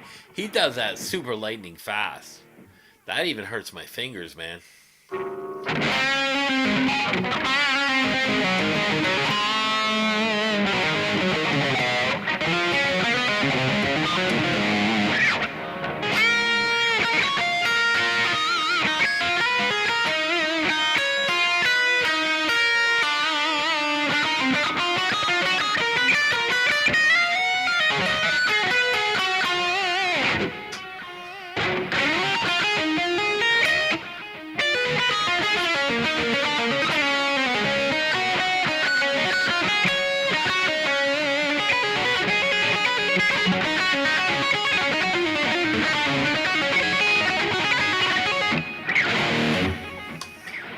Yeah. So I didn't swap the pickups on that. Now in the Fender, that's a Pearly Gates and 2 Fender noiseless, and that, but it's got a Detuna on it too. That's like not a regular Fender Strat. It's an American. But I souped it up just to record.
I need to come up with a cool tapping.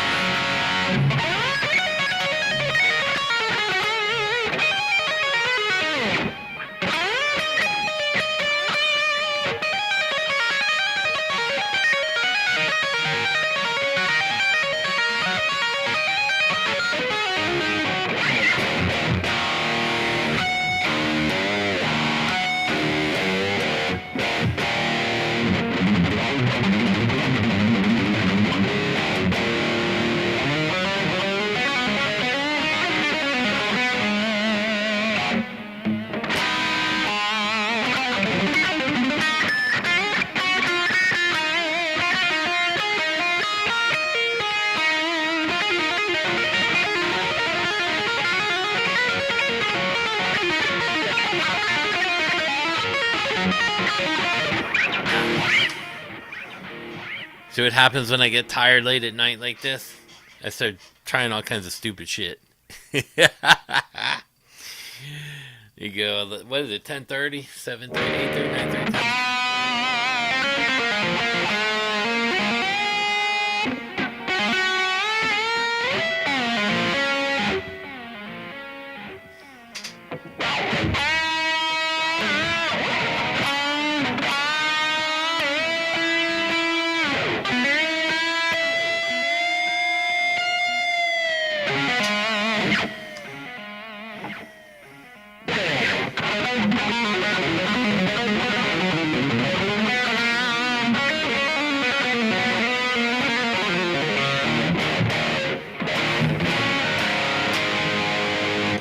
Alright, everybody, I think I'm gonna hit the hay, man.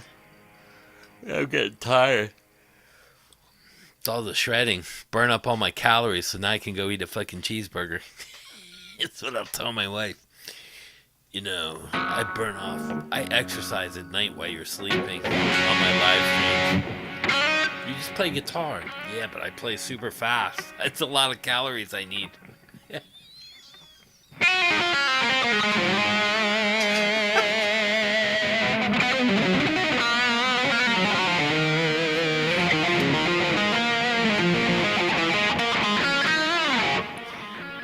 My fast is what? My fast is hammer what? Trill?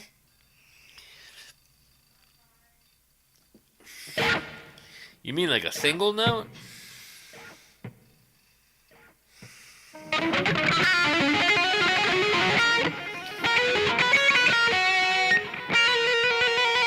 You mean a trill?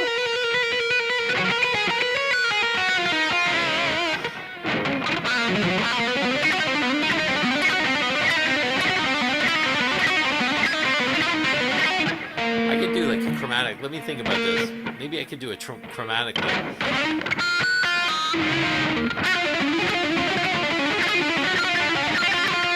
Well, whoa. Hold on. That's kind of cool though.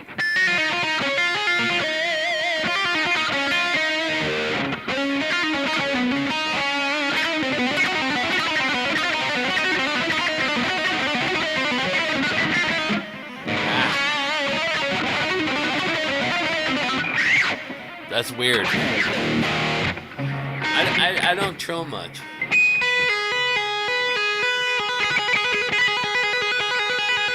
My trills aren't that fast. My whole hand's gonna be in movement. It's like just a regular. It's the combination of everything.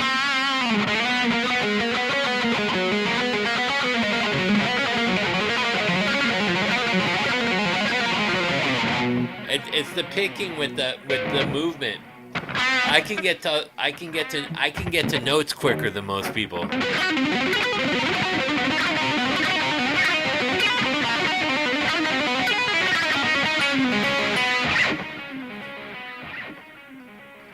Like Marino.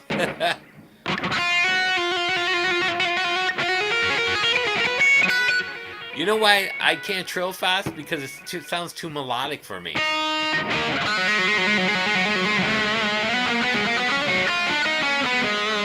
I want to play melodic when I do that.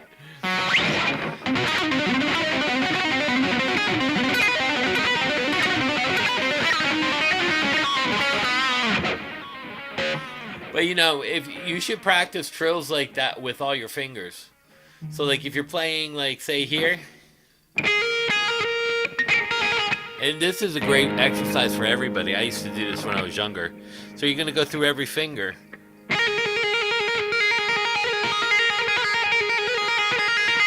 So you want to try not to hear any space.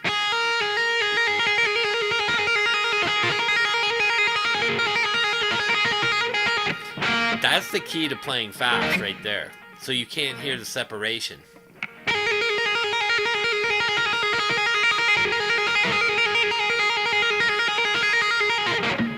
Switching your fingers like that, doing off the same box with the trill like that, that'll help get your fingers in sync with each other so that they're the same strength and same speed.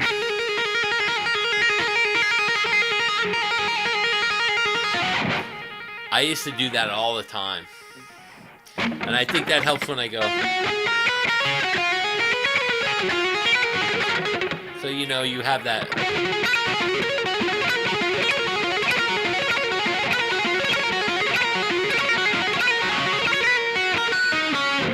I think that helps.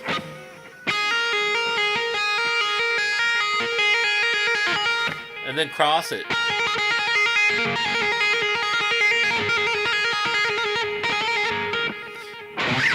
It's a cool thing to do.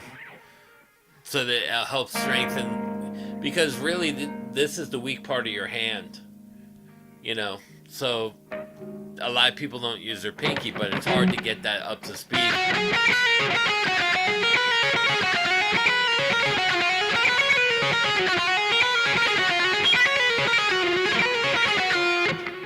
You know, even when you're doing tempoed stuff, it's good to do it in tempo. Even run.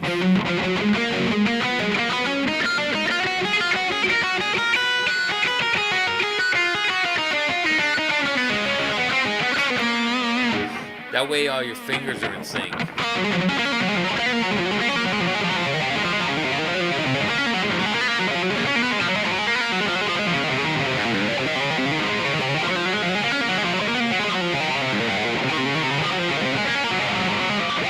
You know, so it's flowy.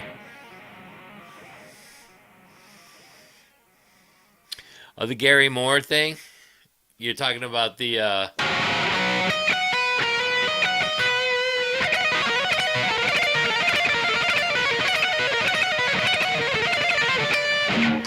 That's a good one, too.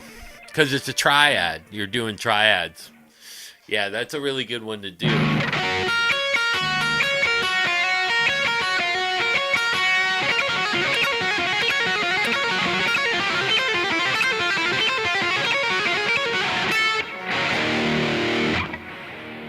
Yeah, and the scales, doing the scales are a little harder as you're crossing.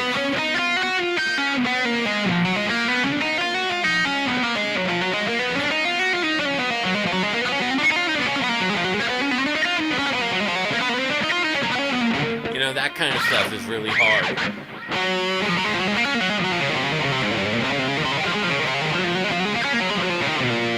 You know, with the movement. That's the hardest part, is the crossover with making that sound smooth. Especially because of the string tuning.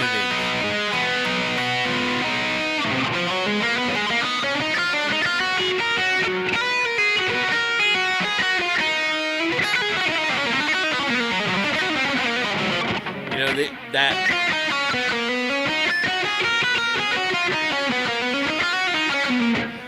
that's really hard.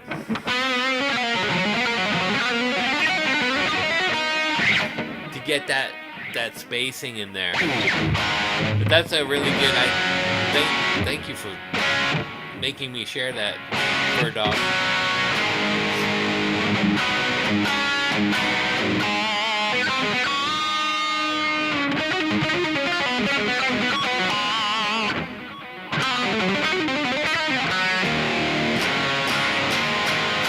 Yeah, let me go to sleep before I start doing crazy stuff like smashing guitars. Thinking I'm Pete Townsend. Cool lick, man. No. Thanks, everybody, for hanging out. It's always my pleasure. Sorry I'm getting tired. Always fun. It's a great conversation. I'm glad you guys like the stories. You get to hear some stories with Vinny. So it's all cool, man. That's what I love about the channel. I mean, you can't talk about everybody that's, you know, doing all the Fender shit all the time and trying to make money and whatever. You got to mix it up. But it's good you guys are asking more about the lessons and some of the licks and stuff too. So peace out. Thank you again. Maybe I'll come back on Thursday, Tuesday, Thursday, or Friday. Maybe I'll do Friday. I don't know. I'll post and then I'll see you guys whenever. Peace out. Where's end? So I got to turn it this way.